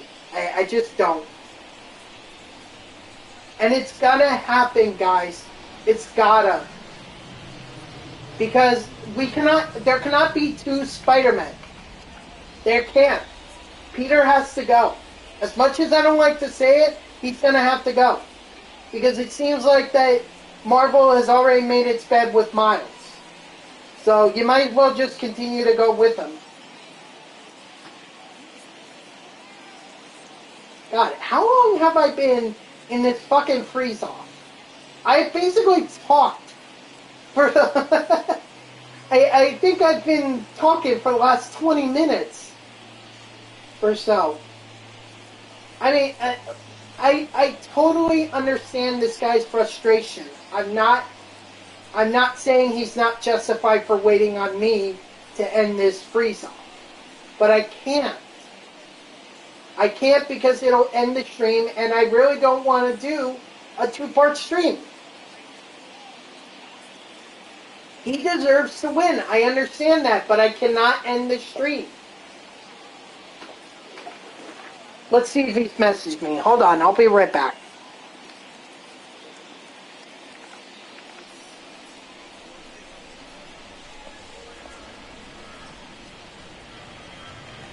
Okay, so he hasn't messaged me. So, I guess we're in this for the long haul. But yeah, guys, you know, if you're looking for a good game, Spider-Man Miles Morales, if you get the Ultimate Launch Edition, that'll get you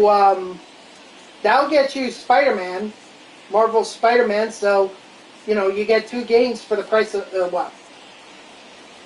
It's more than the price of 1 video game. Excuse me.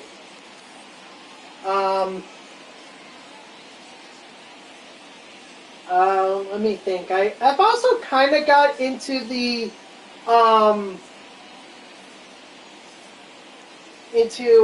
Assassin's Creed series, but I really haven't touched Assassin's Creed what was it now with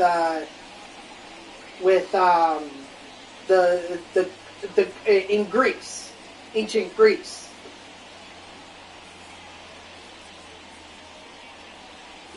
You know, that one, honestly, I haven't even touched that. I didn't even finish Assassin's Creed Syndicate, which is basically the London industrial time. I haven't finished that. I haven't touched Assassin's Creed 3, so that was the American Revolution one, and I thought that of all the Assassin's Creeds, that would be the one that I would enjoy the most. But not really. So, let's see. What other games do I have here that might be of interest?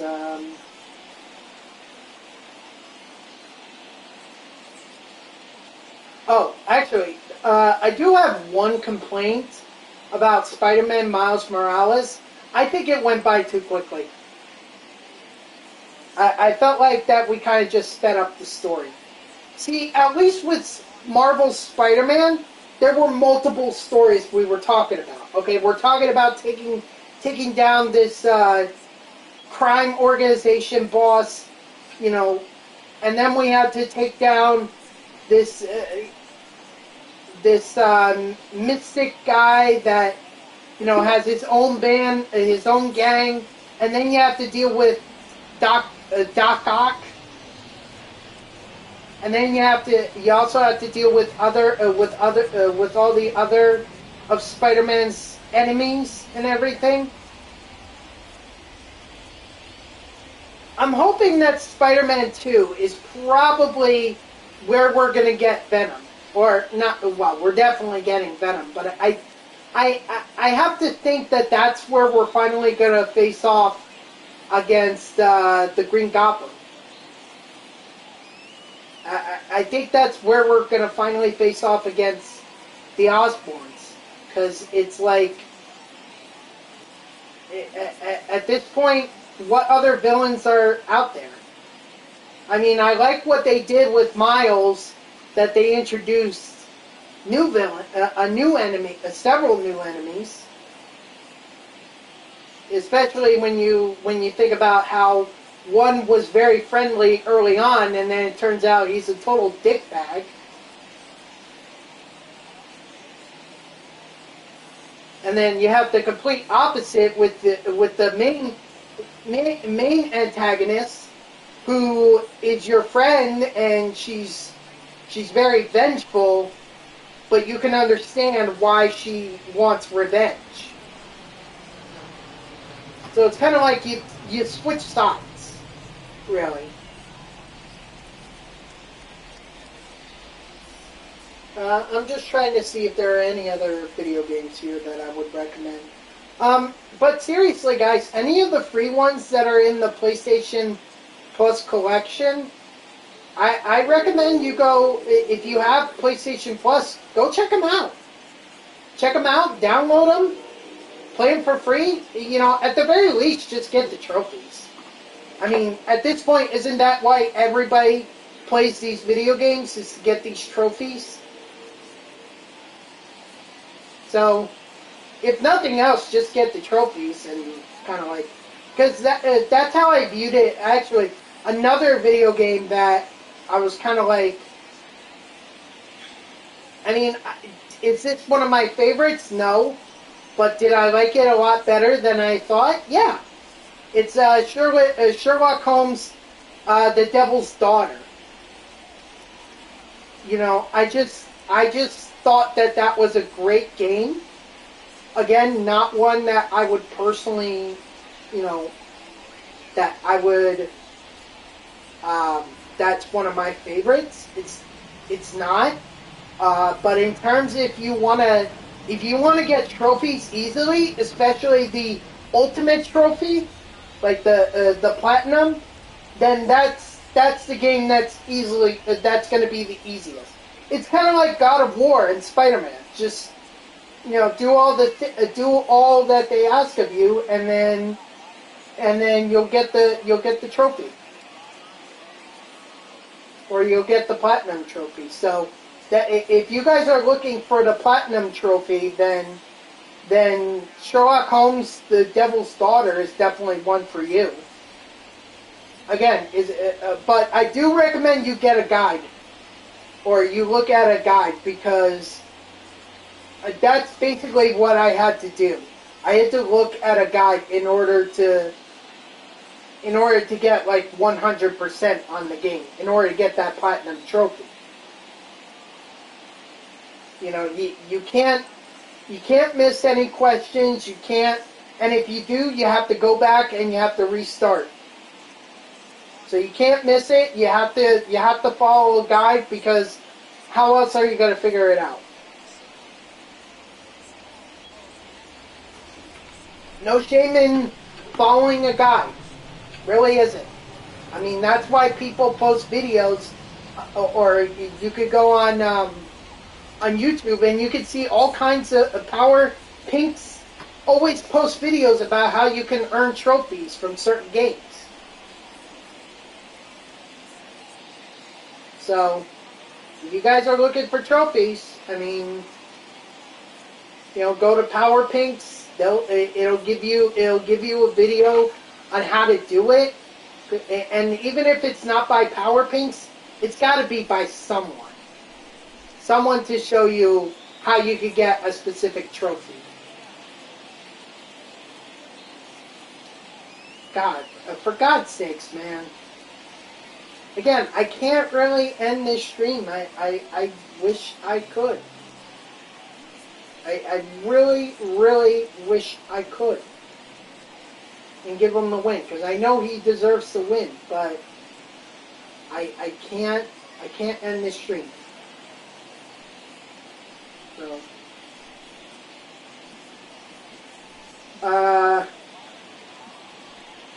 yeah, you know, go check out.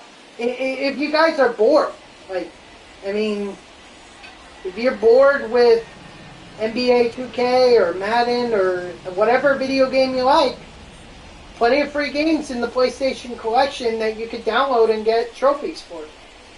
Even if you don't enjoy it. Like, that's the thing, guys. You never know what kind of a game is going to surprise you. I did not think God of War was going to be a great video game, but it was. I will tell you that Red Dead Redemption 2 was overrated. Okay?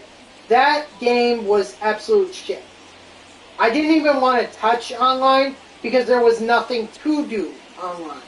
But maybe I just had this expectation that just like with GTA 5, they were going to do all kinds of heists and ways for you to make money.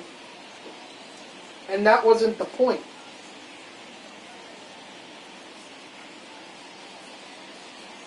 That wasn't the point of Red Dead Online, but that doesn't entice me to go ahead and play it. And I didn't even finish the story of Red Dead Redemption 2. I didn't even finish the damn thing. And I know I missed a lot, but I'm not gonna, I honestly don't think I'm gonna play it again, because I really have no interest. Again, I think it was overrated. And I think a lot of, I guess I just had that expectation, because I thought that from the Watch Mojo videos on YouTube, I thought for sure that it seemed like Red Dead Redemption was such a great game that Red Dead Redemption 2 would be just as good. I mean, I never played Red Dead Redemption, so I can't say how that game was. But it seemed like it was good, so I figured the second one would be good. No. Overhyped. Definitely overhyped, so... Very disappointing, to say the least, with that game. But maybe other people enjoy that. I don't know. But I personally did not enjoy it.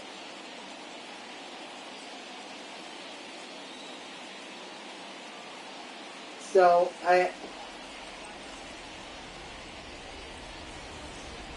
damn, he is really determined to get this win. I mean, God bless him for being this dedicated.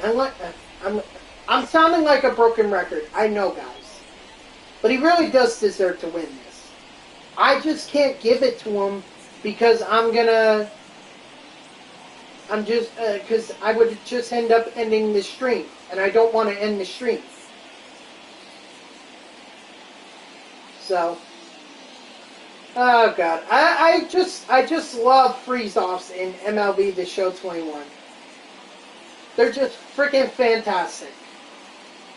I don't even know how long it's been since I've pretty much been talking here since this freeze-off. I don't know. My guess at this point, it's been 20 minutes. Maybe even more. Yeah, it has to be more than 20 minutes, actually. Could be a half hour.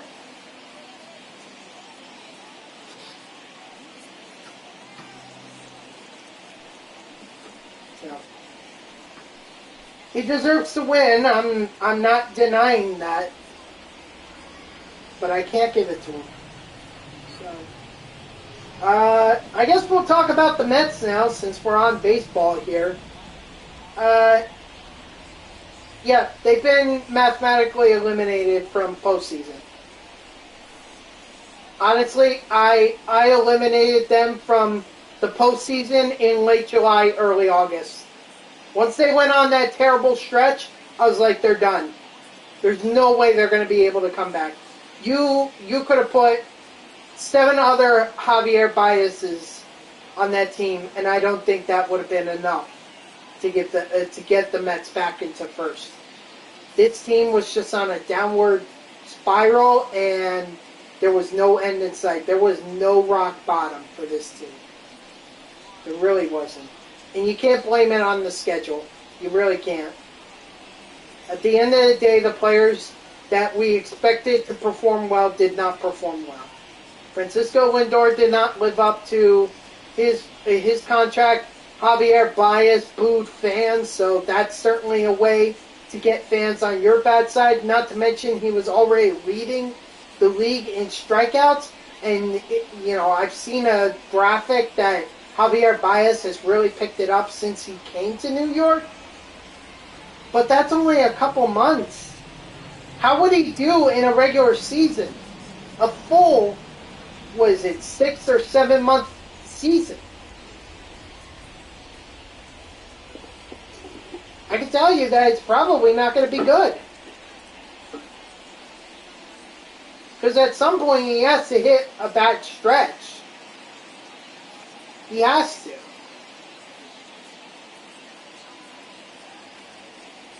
So, and then Michael Caffordo did not show up either. And I think a lot of players had hoped that he would. And he didn't. If there's one way you want to go ahead and say to a team that you don't want to, or that you, if there's one way to not earn your spot on a team, on the Mets next year, what Michael Caffordo did would pretty much be a good example. Do I see Michael Caffordo going elsewhere? Yes. Do I see him performing well? I could see him having a good season or two with a new team and everything. I could definitely see that. And as much as that would sting Mets fans, because it's like, oh, he finally ended. Well, I should message the guy and let him know that if I wasn't streaming, I would have let him have the win. So let me just message this guy real quick.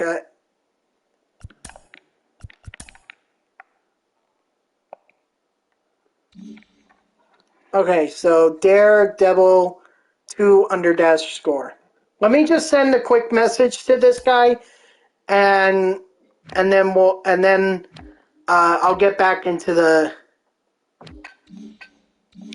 thing. So let me just see if I can.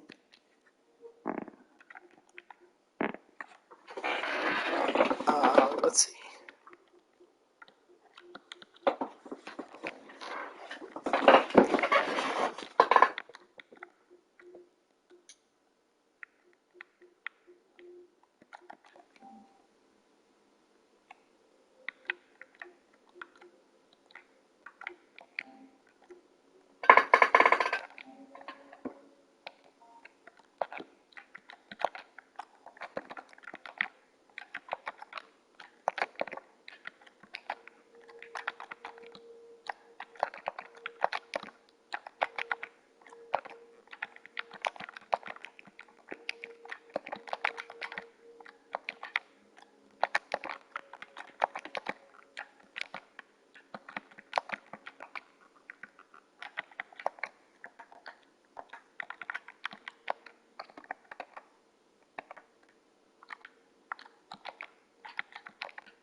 Okay, sorry about that, guys. So it turns out I can't send him a message, but I hope he does eventually find his way to the stream to the to YouTube. Eventually he finds this, and I hope that he at least understands why it was I couldn't quit.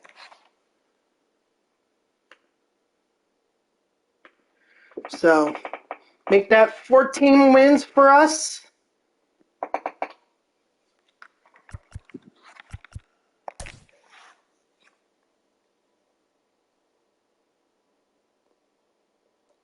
Again, that's not how I wanted to win that, but it is what it is. Blame MLB The Show, not me. Okay, so this guy's going to throw Kerry Wood against me. And we're playing at Franco Park. Ooh, a fellow Twitch streamer, Bradley. Let's see. Let's see if we can find this guy on Twitch.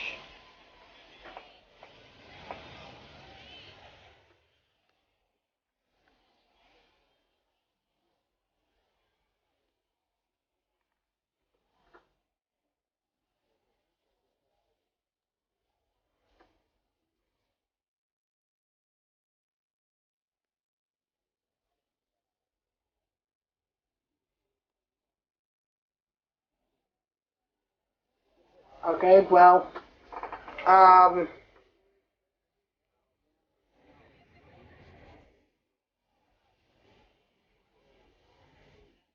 don't tell me I'm in another free zone. Okay, thank God. Well, I was hoping to find this guy on Twitch, but Bradley is just not enough for me to go off of. I need more.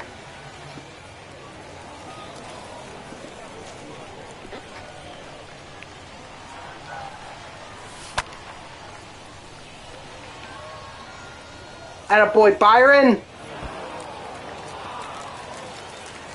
Go to third.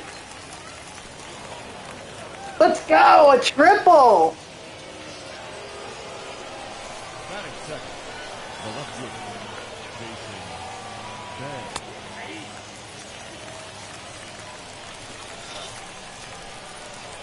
I'm actually lucky there that that wasn't a strikeout. Or that wasn't strike three.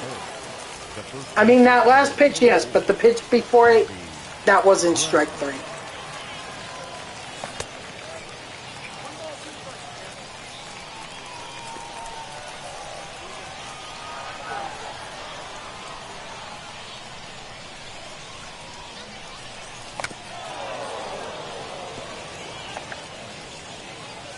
It's a foul ball anyway.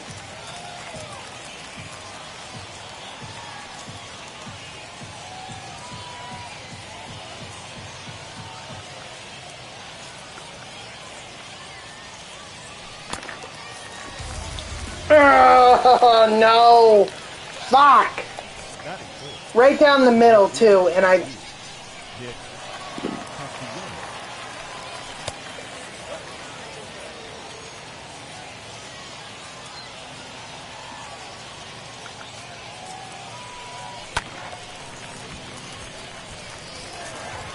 I was late on it. I know. Yeah. Hit it too well. I can't believe I got a double to lead off the game, and yet I couldn't score him in. Or not a double, I'm sorry, a triple. Triple. That makes it even worse.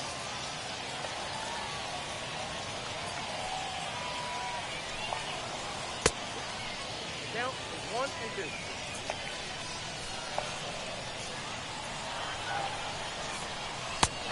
Strike three, sit down. Batting second, the second baseman, Tim Anderson. And ball 2. 2 balls, 1 strike. Count.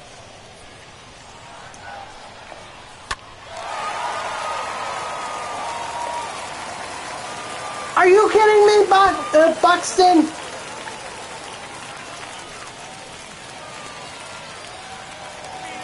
Now he gets a triple.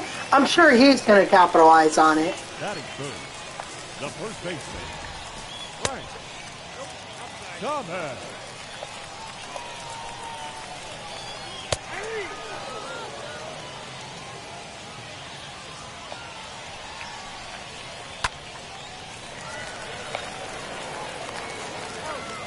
And then just to make sure that he doesn't go anywhere. Oh God, Christian Yelich. Oh, 99 Christian. Ah, shit.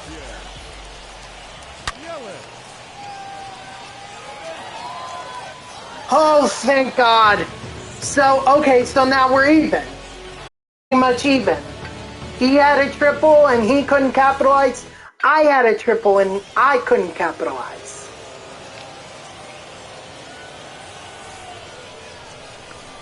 So we're even.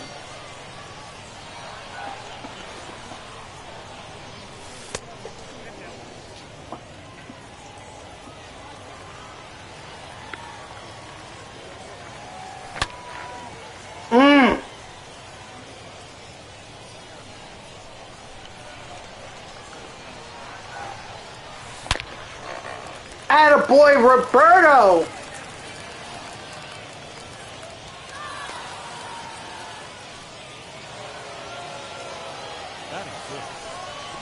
Come on, Larkin.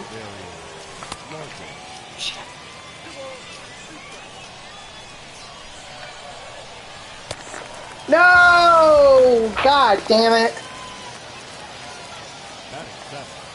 The second baseman, Adam.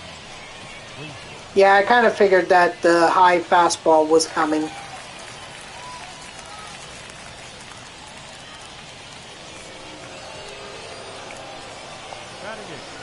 Come on, Chris Bryant. Oh shit, that just reminded me.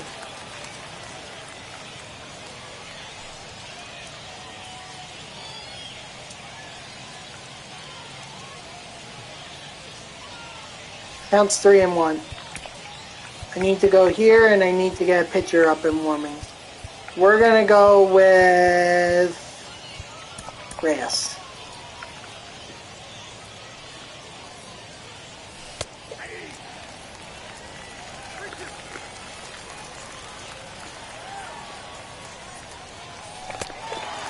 Ah! Alright.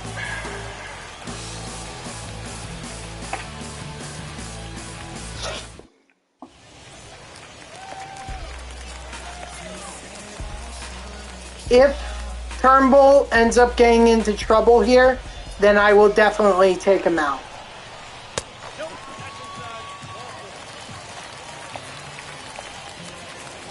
Batting sixth, the center fielder, Brian Reynolds.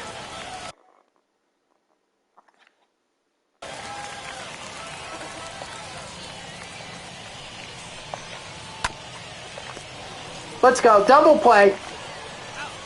Nice! Double play. I mean, maybe Turnbull can go one more inning.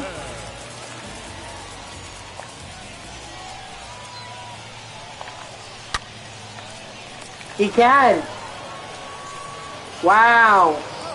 I was full on ready to replace him. Now I'm going to replace him, yes. Ladies and gentlemen, your attention please. Bench hitting, Joey Votto. Alright, let's get Kimbrel up and warming.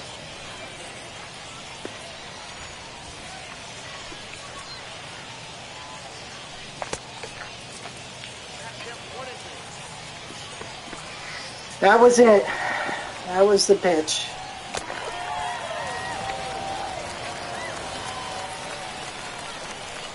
The center fielder, number 25, Byron.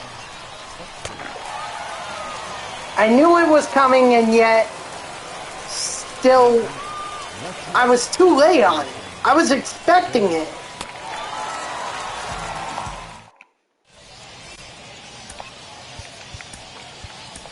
Your attention, please. Now pitching. Alex. Now, when am I going to get my 2 strike counts? Just wondering. Because if he gets this many, I should be getting some. Oh, you know what's another game that I completely forgot about? That actually was really good, that I enjoyed? South Park. The South Park games. Stick of Truth and The Fractured Butthole. Those were, and yes, when I say it like that, obviously, I realize what, you know, I could see the, I get the inappropriateness of it. That's South Park for you. Strike 3, sit down. So we go into extras. Which means we should have Jason Bay on second.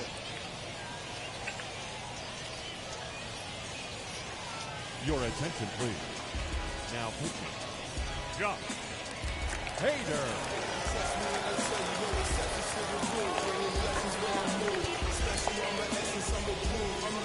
Nah. Leave it as is. Really, Bradley? Come on.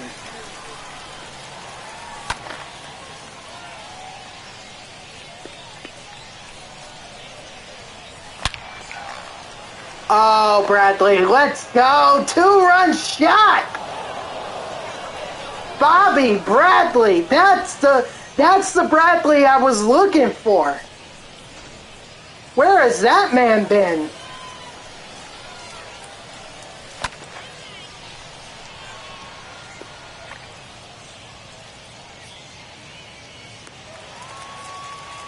And finally, a perfect for me actually gets rewarded. I was starting to worry that they weren't going to reward me for a perfect. Oh, come on, drift a little further. God damn it.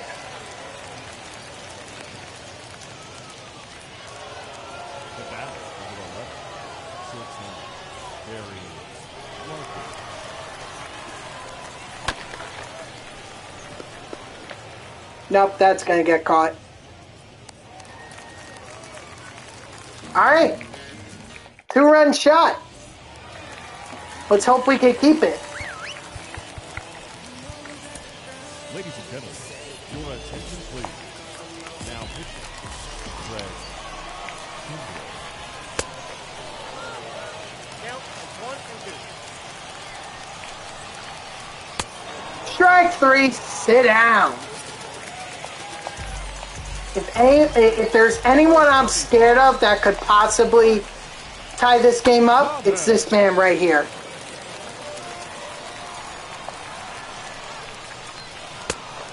No, wasn't going to get him with that. It was worth a shot. He did it to me. I figured, why not try to do it to him?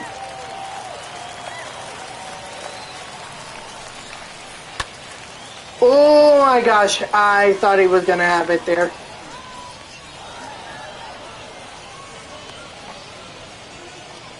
Why, dude? You'd be... Now batting, right fielder, Christian. Ooh, he knew it was coming. He knew what I had intended. Let's go. GG's to my opponent. That was a hell of a game. But Bobby Bradley's 2-run shot was the ultimate difference maker. And we got 15 wins. So welcome to the squad, Brett Gardner.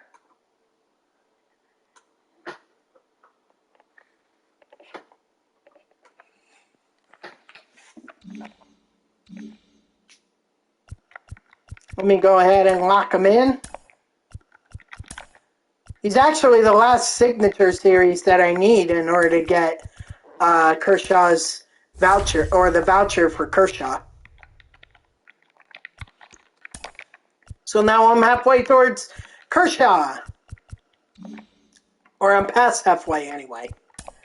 I could just buy some of the rest, like prime guys. I know I'm gonna go after. I'm gonna get Wagner and Duke Snyder at some point. So maybe I want to go after. Or maybe I want to like buy up some of the prime cards here. I could also the awards. I know there are several in. I know we're gonna get Todd Helton. Todd Helton is here. Where's Todd? There he is. I know I'm going to get Jason Giambi and Vinny Castillo and Frank Thomas, so that's 4 right there. Is George Brett in? No, he's not. What about Wade Boggs? Yeah, Wade Boggs too. Okay, so there's 5, and then we need one more.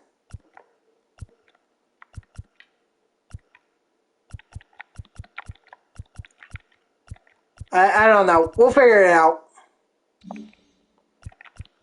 Future stars, I'm still kind of holding on to Nate Pearson, but I might just keep him in. I don't know. Breakout, honestly, I might just finish Breakout. Because it's like, I really don't have, there's really not that much.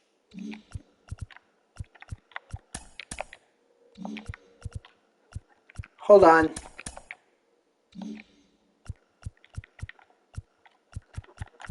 Rootin' in Odor.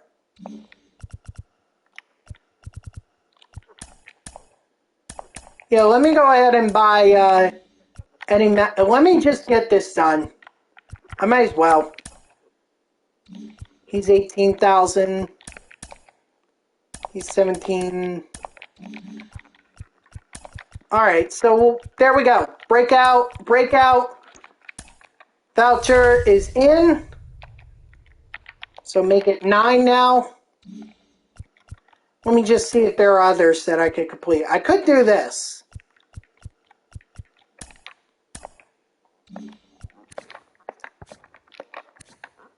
Joe Morgan's not that expensive. I might just end up buying him. Fielder's pretty expensive. Sandberg is very expensive. Mike Scott is not that expensive. Well, I need one more. Looks like Rod Carew might not be a bad option here.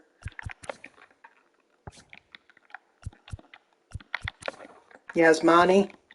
Nah, Yasmani is way too much.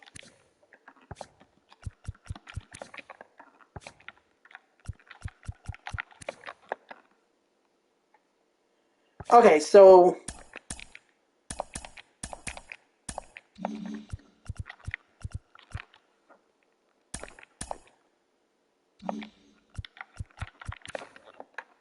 yeah, it was Joe Morgan, my bad. Okay, so we got Morgan, Scott, I believe. No, Scott's way too much. Or he's more than what I initially thought.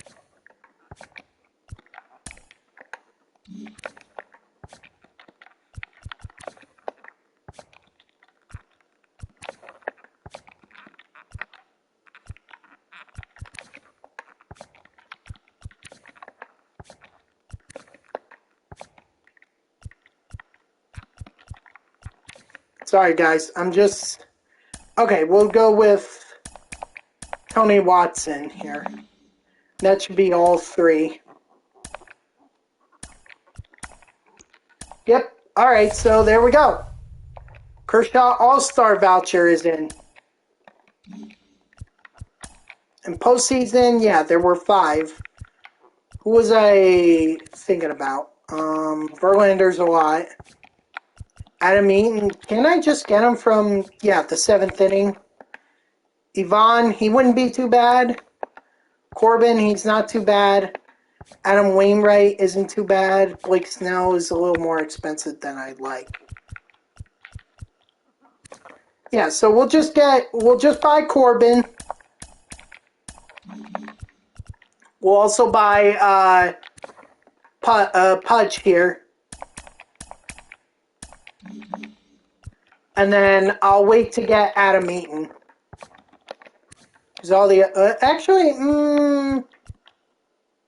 oh, I need more than just... I need more than that. I actually need all the... a good majority of these cards. Okay, well... Is what it is. Let's see. Who can I add? It's cheap.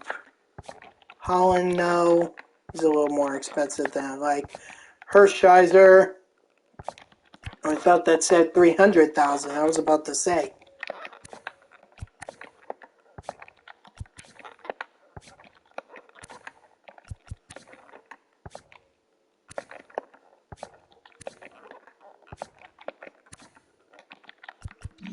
Alright, well, anyway, we'll work on those at a later time. How about we try to get a couple more games in? I do owe you guys because I did start the stream late, so... And I also just spent a good portion of it just trying to do collections here. Or the Kershaw, anyway. And now I'm below 900,000. I started the stream over over 1 million subs. I just went down to under 900,000.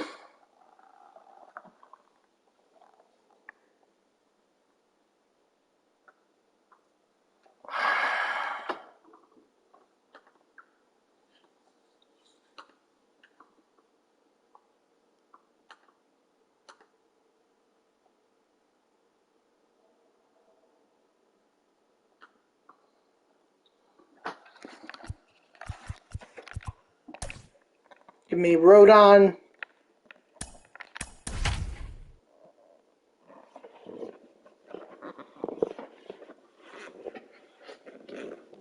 And he's throwing Garrett Crochet against me. Okay. Ew.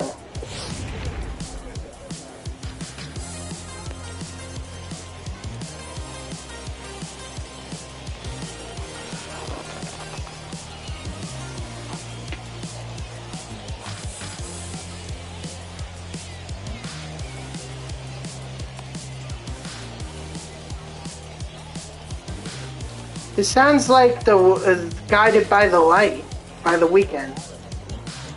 I could be wrong, but that's what it sounds like.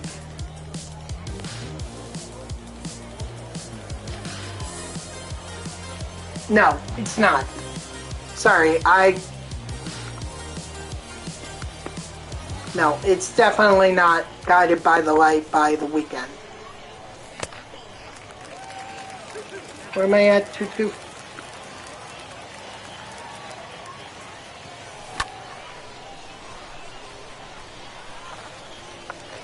Come on, Buxton. You got up to tier 4.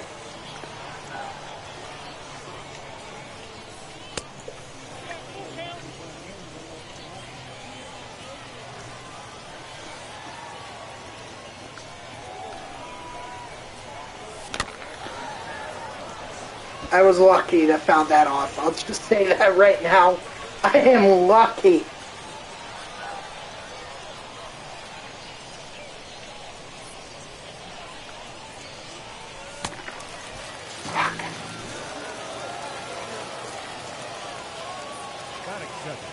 Yeah, going up against Garrett Crochet is always tough.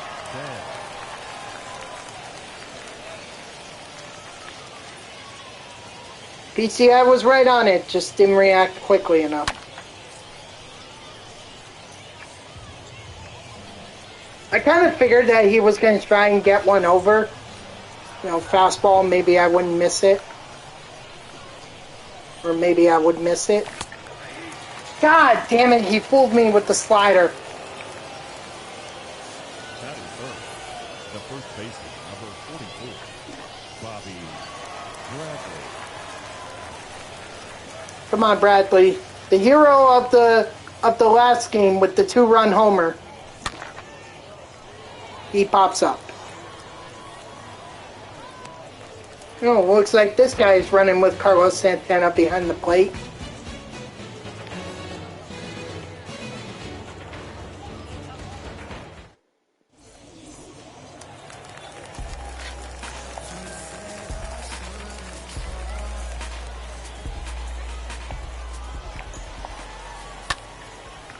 Uh-oh.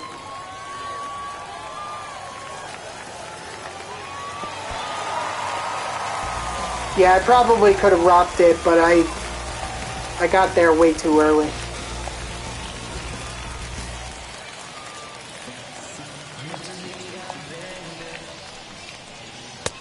Outside, that's full.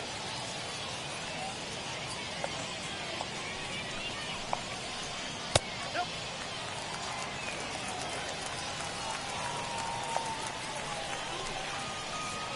I got 3 and 2.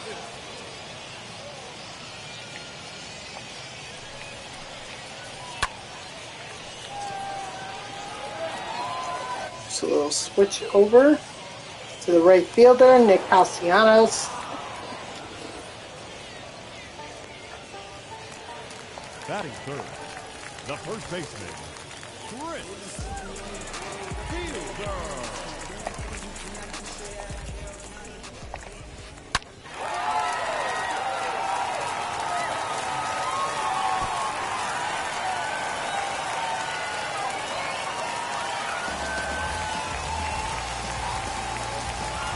Batting fourth, the third baseman, Brett. Strike 3, sit down. Batting fifth, the shortstop, Tim Anderson. I think this Tim Anderson card, the one from the player program and everything, honestly, I feel like that card is overrated. Like, people just, like, use it, and I don't even think it's that good of a card. It's just that nothing about it stands out.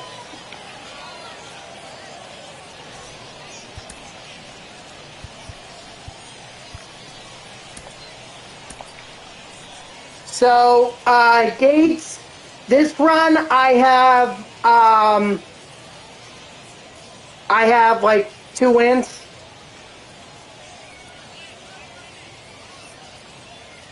Right now I'm at 15. I'm just trying to get some extras.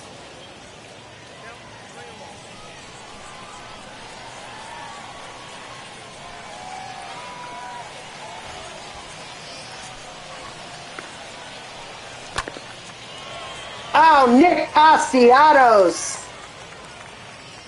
Hell yeah.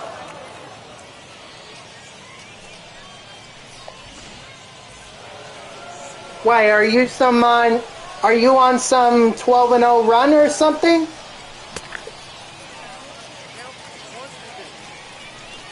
Well, not 12-0, but I'm assuming that you're close to event wins or something. You want to get like one of the cards or something? Batting fifth, the shortstop, Larkin.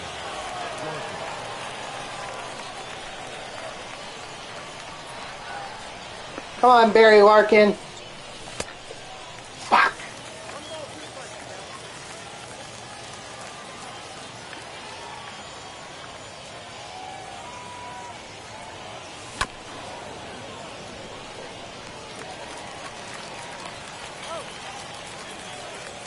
Damn it, Larkin.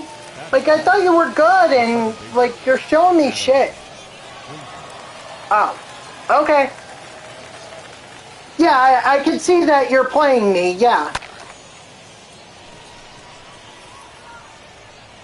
Shit. Alright, man, well, I mean, so far it seems like it's a decent game.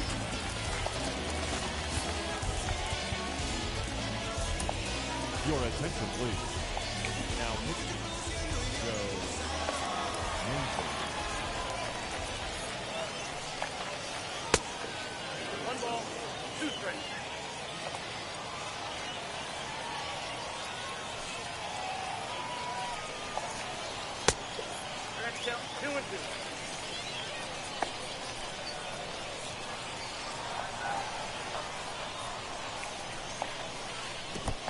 Strike 3. Sit down. And Gates, I don't want you, like me saying strike 3, sit down. It's not me trying to brag or anything. That's just what I use for my strikeout calls. So I hope you don't take that as like me gloating or anything. I don't gloat. Honestly, I'm a terrible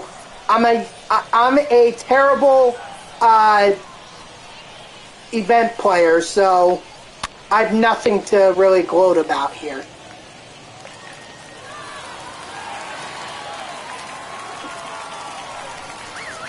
Thank you for the follow, by the way. I appreciate that.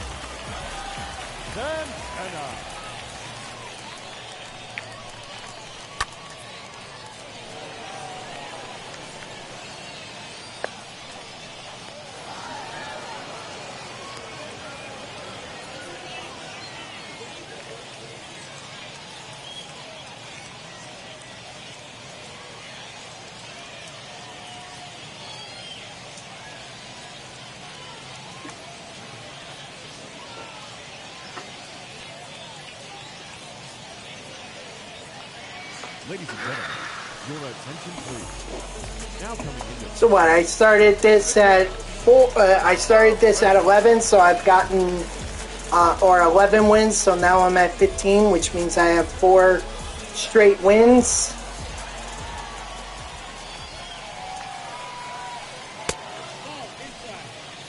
Or I have 4 wins. Sorry.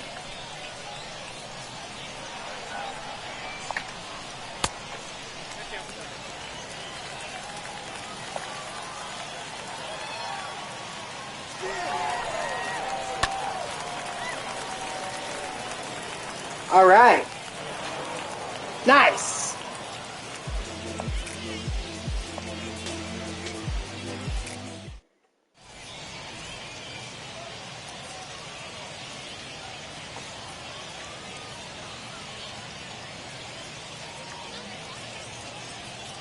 your attention, please.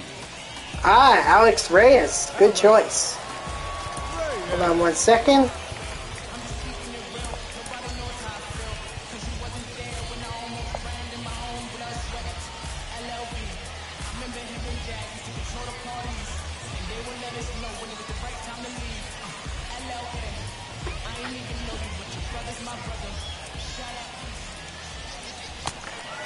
Ah, frick.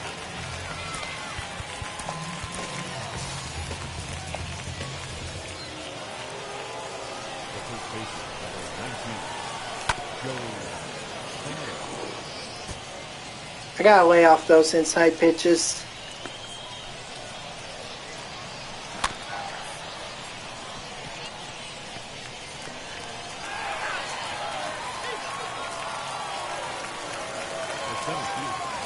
Come on, Buxton. I need something here.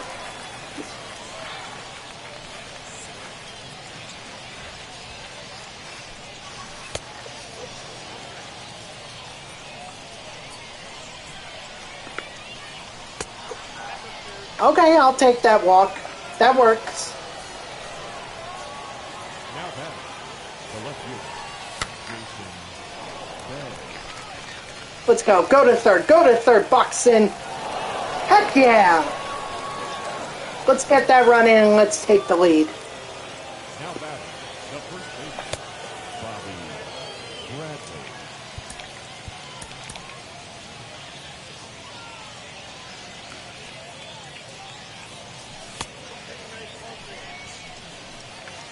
No. Okay. The right fielder, hit Caffordo. Yeah, I think I went. Yeah, I figured. I hardly ever get those calls to go my way.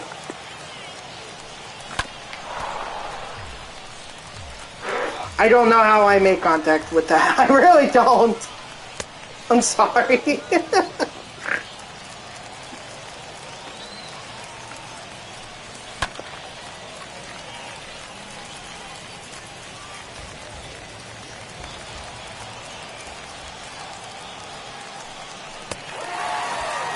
Alright, good pitch, man, good pitch.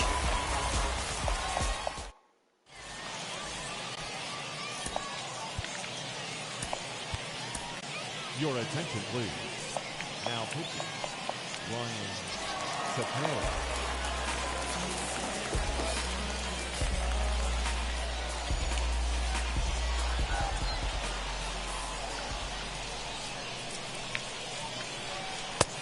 Strike 3, sit down.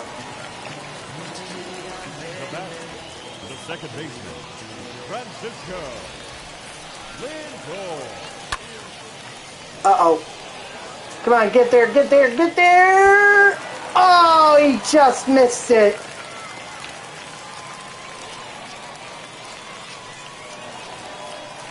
Oh, Christ.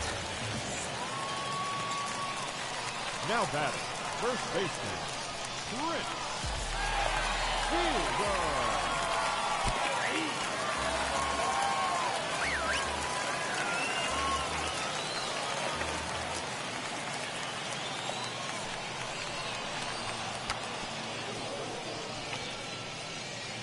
Oh, he might be. Yeah, he's safe.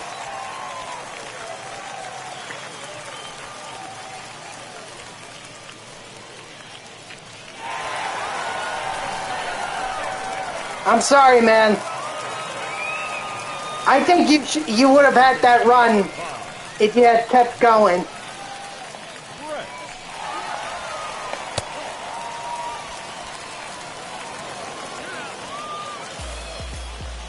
Got him. Sorry, man.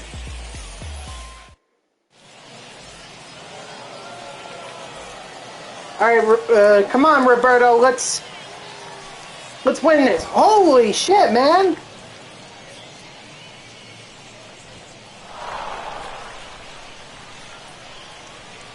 What? He's out? How is he out? What? What the hell just happened?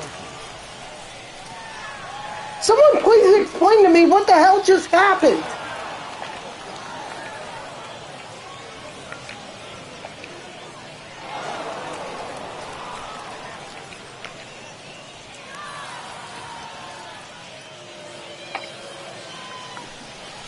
The batter, the second baseman, Adam.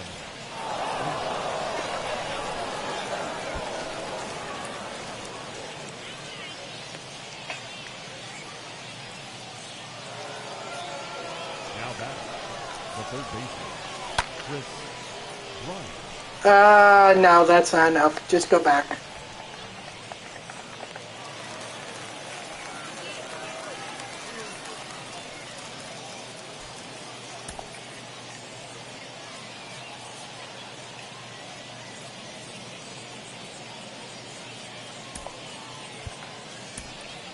Ladies and gentlemen, your attention please. So, what? You're giving me the... I mean, I can try, but... I really don't hit well with Prince Fielder. As you can see there. Well, I appreciate the thought, man, but... Alright, let's do this. Your attention, please. Oh, thank you. I appreciate that, man. You just... Honestly, you got BS by the base running.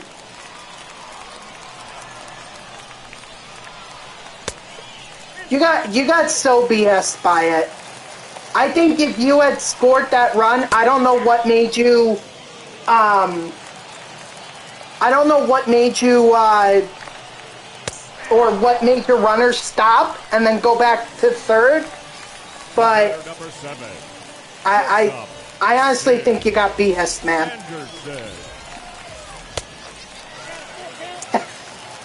Oh my God, Devin. Strike 3, sit down. Alright, thanks, Gates. I appreciate it. Appreciate the follow. Appreciate you being here. Again, I'm sorry about the way that this ended, but it was still a good game, man.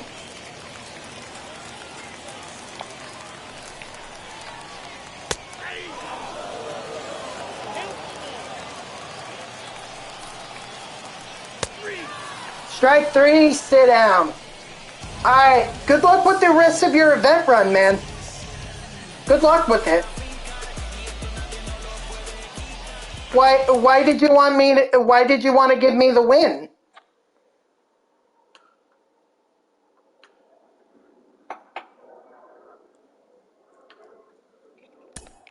Alright, man. Well, thank you. I appreciate that. Thank you. So, hey, I look forward to you being back in here, man. I usually stream at 6 p.m. Eastern, so if you can be in here, great. If not, or if you can't be there then, I stream for usually 3 hours, so you can come on in within a 3-hour span and we can talk baseball, man. MLB The Show, what we think was BS or not.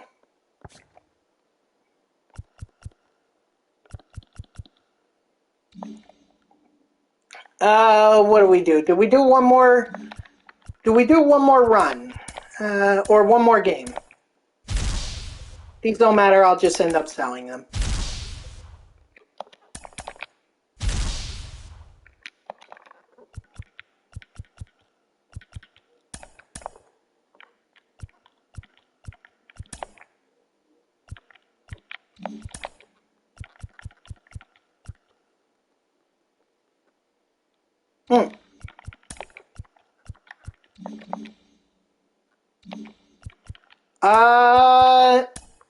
Yeah, maybe we'll do one more.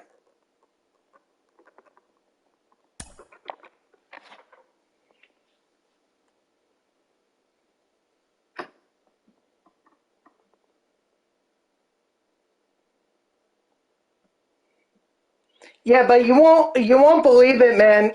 Gates. before I actually, well before I played you and everything, I was actually in a freeze off for like a good half hour at least. It had to be at least a half hour. I mean, the guy deserved to win. I wanted to give him the win because it was like 4-2. He was beating me. But the thing was, if I stopped, or if I had quit the game, the only way to quit the game was to dashboard. And if I dashboard, then I would have had to stop the stream. So I couldn't end the stream.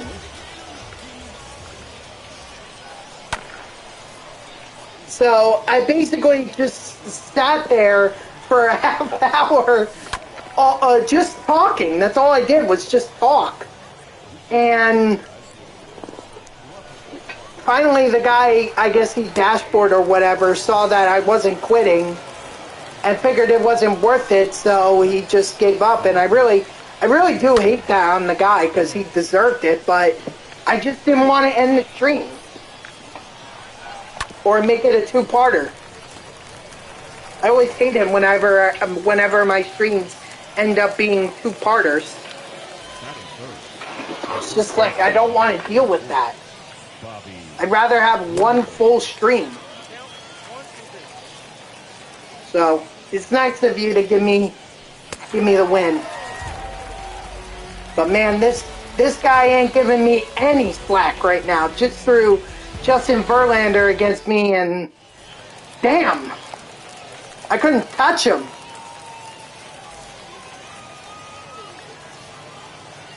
I couldn't touch him even if he had pitched from yesterday.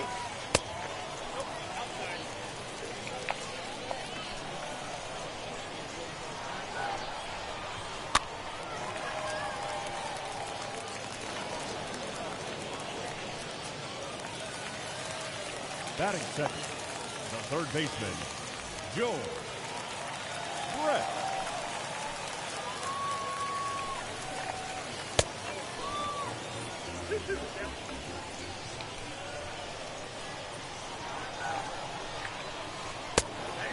Strike 3, sit down. Batting third, the first baseman, Frank Thomas. Oh, Christ.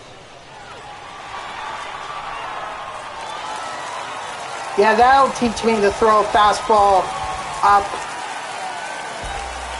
I should have known that that was going to be trouble as soon as I threw it. Yes, he did. Thank you.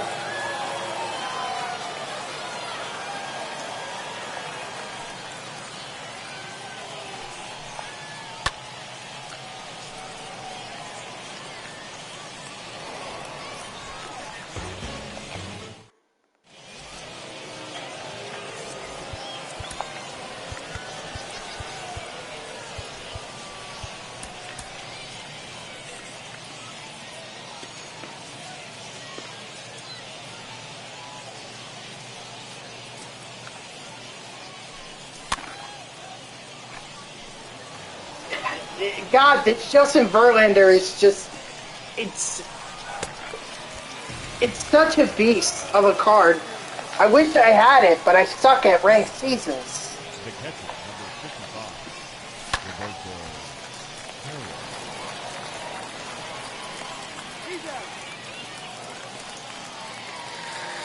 Perez. Man, The pitcher, what a day.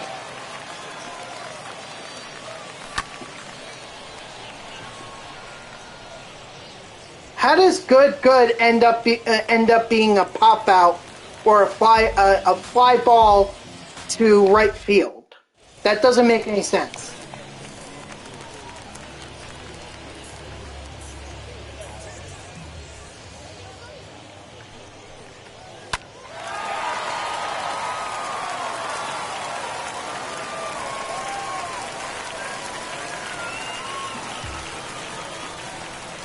batting sixth, the second baseman, Jorge Polanco.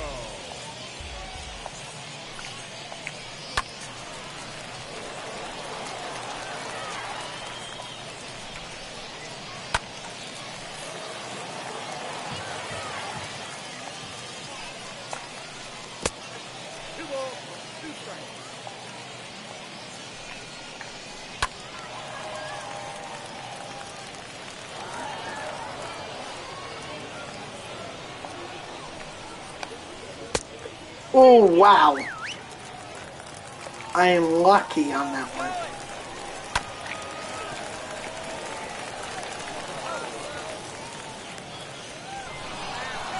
Got him! But maybe he's not as interested in the run.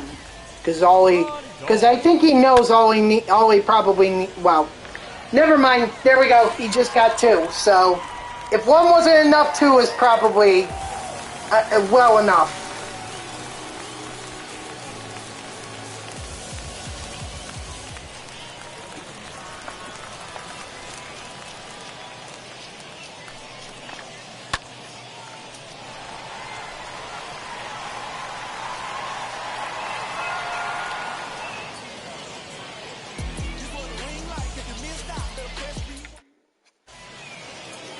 All right, yep. Let's get this over with.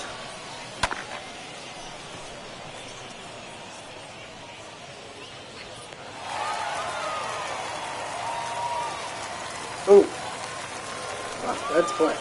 Batting eighth, the third baseman, Chris Brown.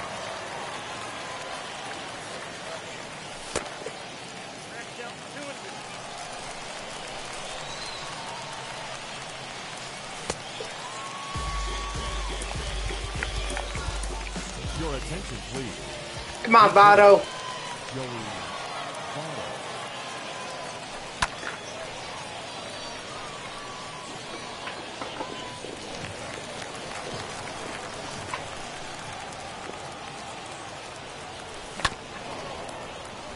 Oh, I thought that was going to be GG's for a second.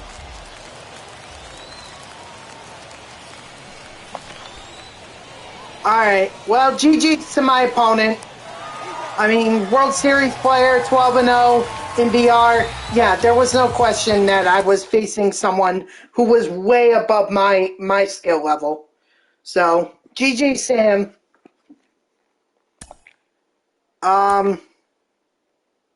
Ooh, we got Joey Votto up to tier 2. That's cool. You know what, guys? I think that's a good place to go. Hey, Aiden R. I'm sorry, man. You're tuning in at the point where I'm about to outro, so I'm sorry, man. It's almost been like 3 hours. I'm ready to call it. Anyway, thank you to everyone who tuned in, even if it was only for a moment. I greatly appreciate it. If you haven't done so already, please be sure to follow me here on Twitch and or subscribe. Either one would make me a very happy person. If you're watching this on YouTube, thank you so much for watching the end here. I hope that you subscribe to my channel and turn on notifications. That way you know when I post my videos. I usually post them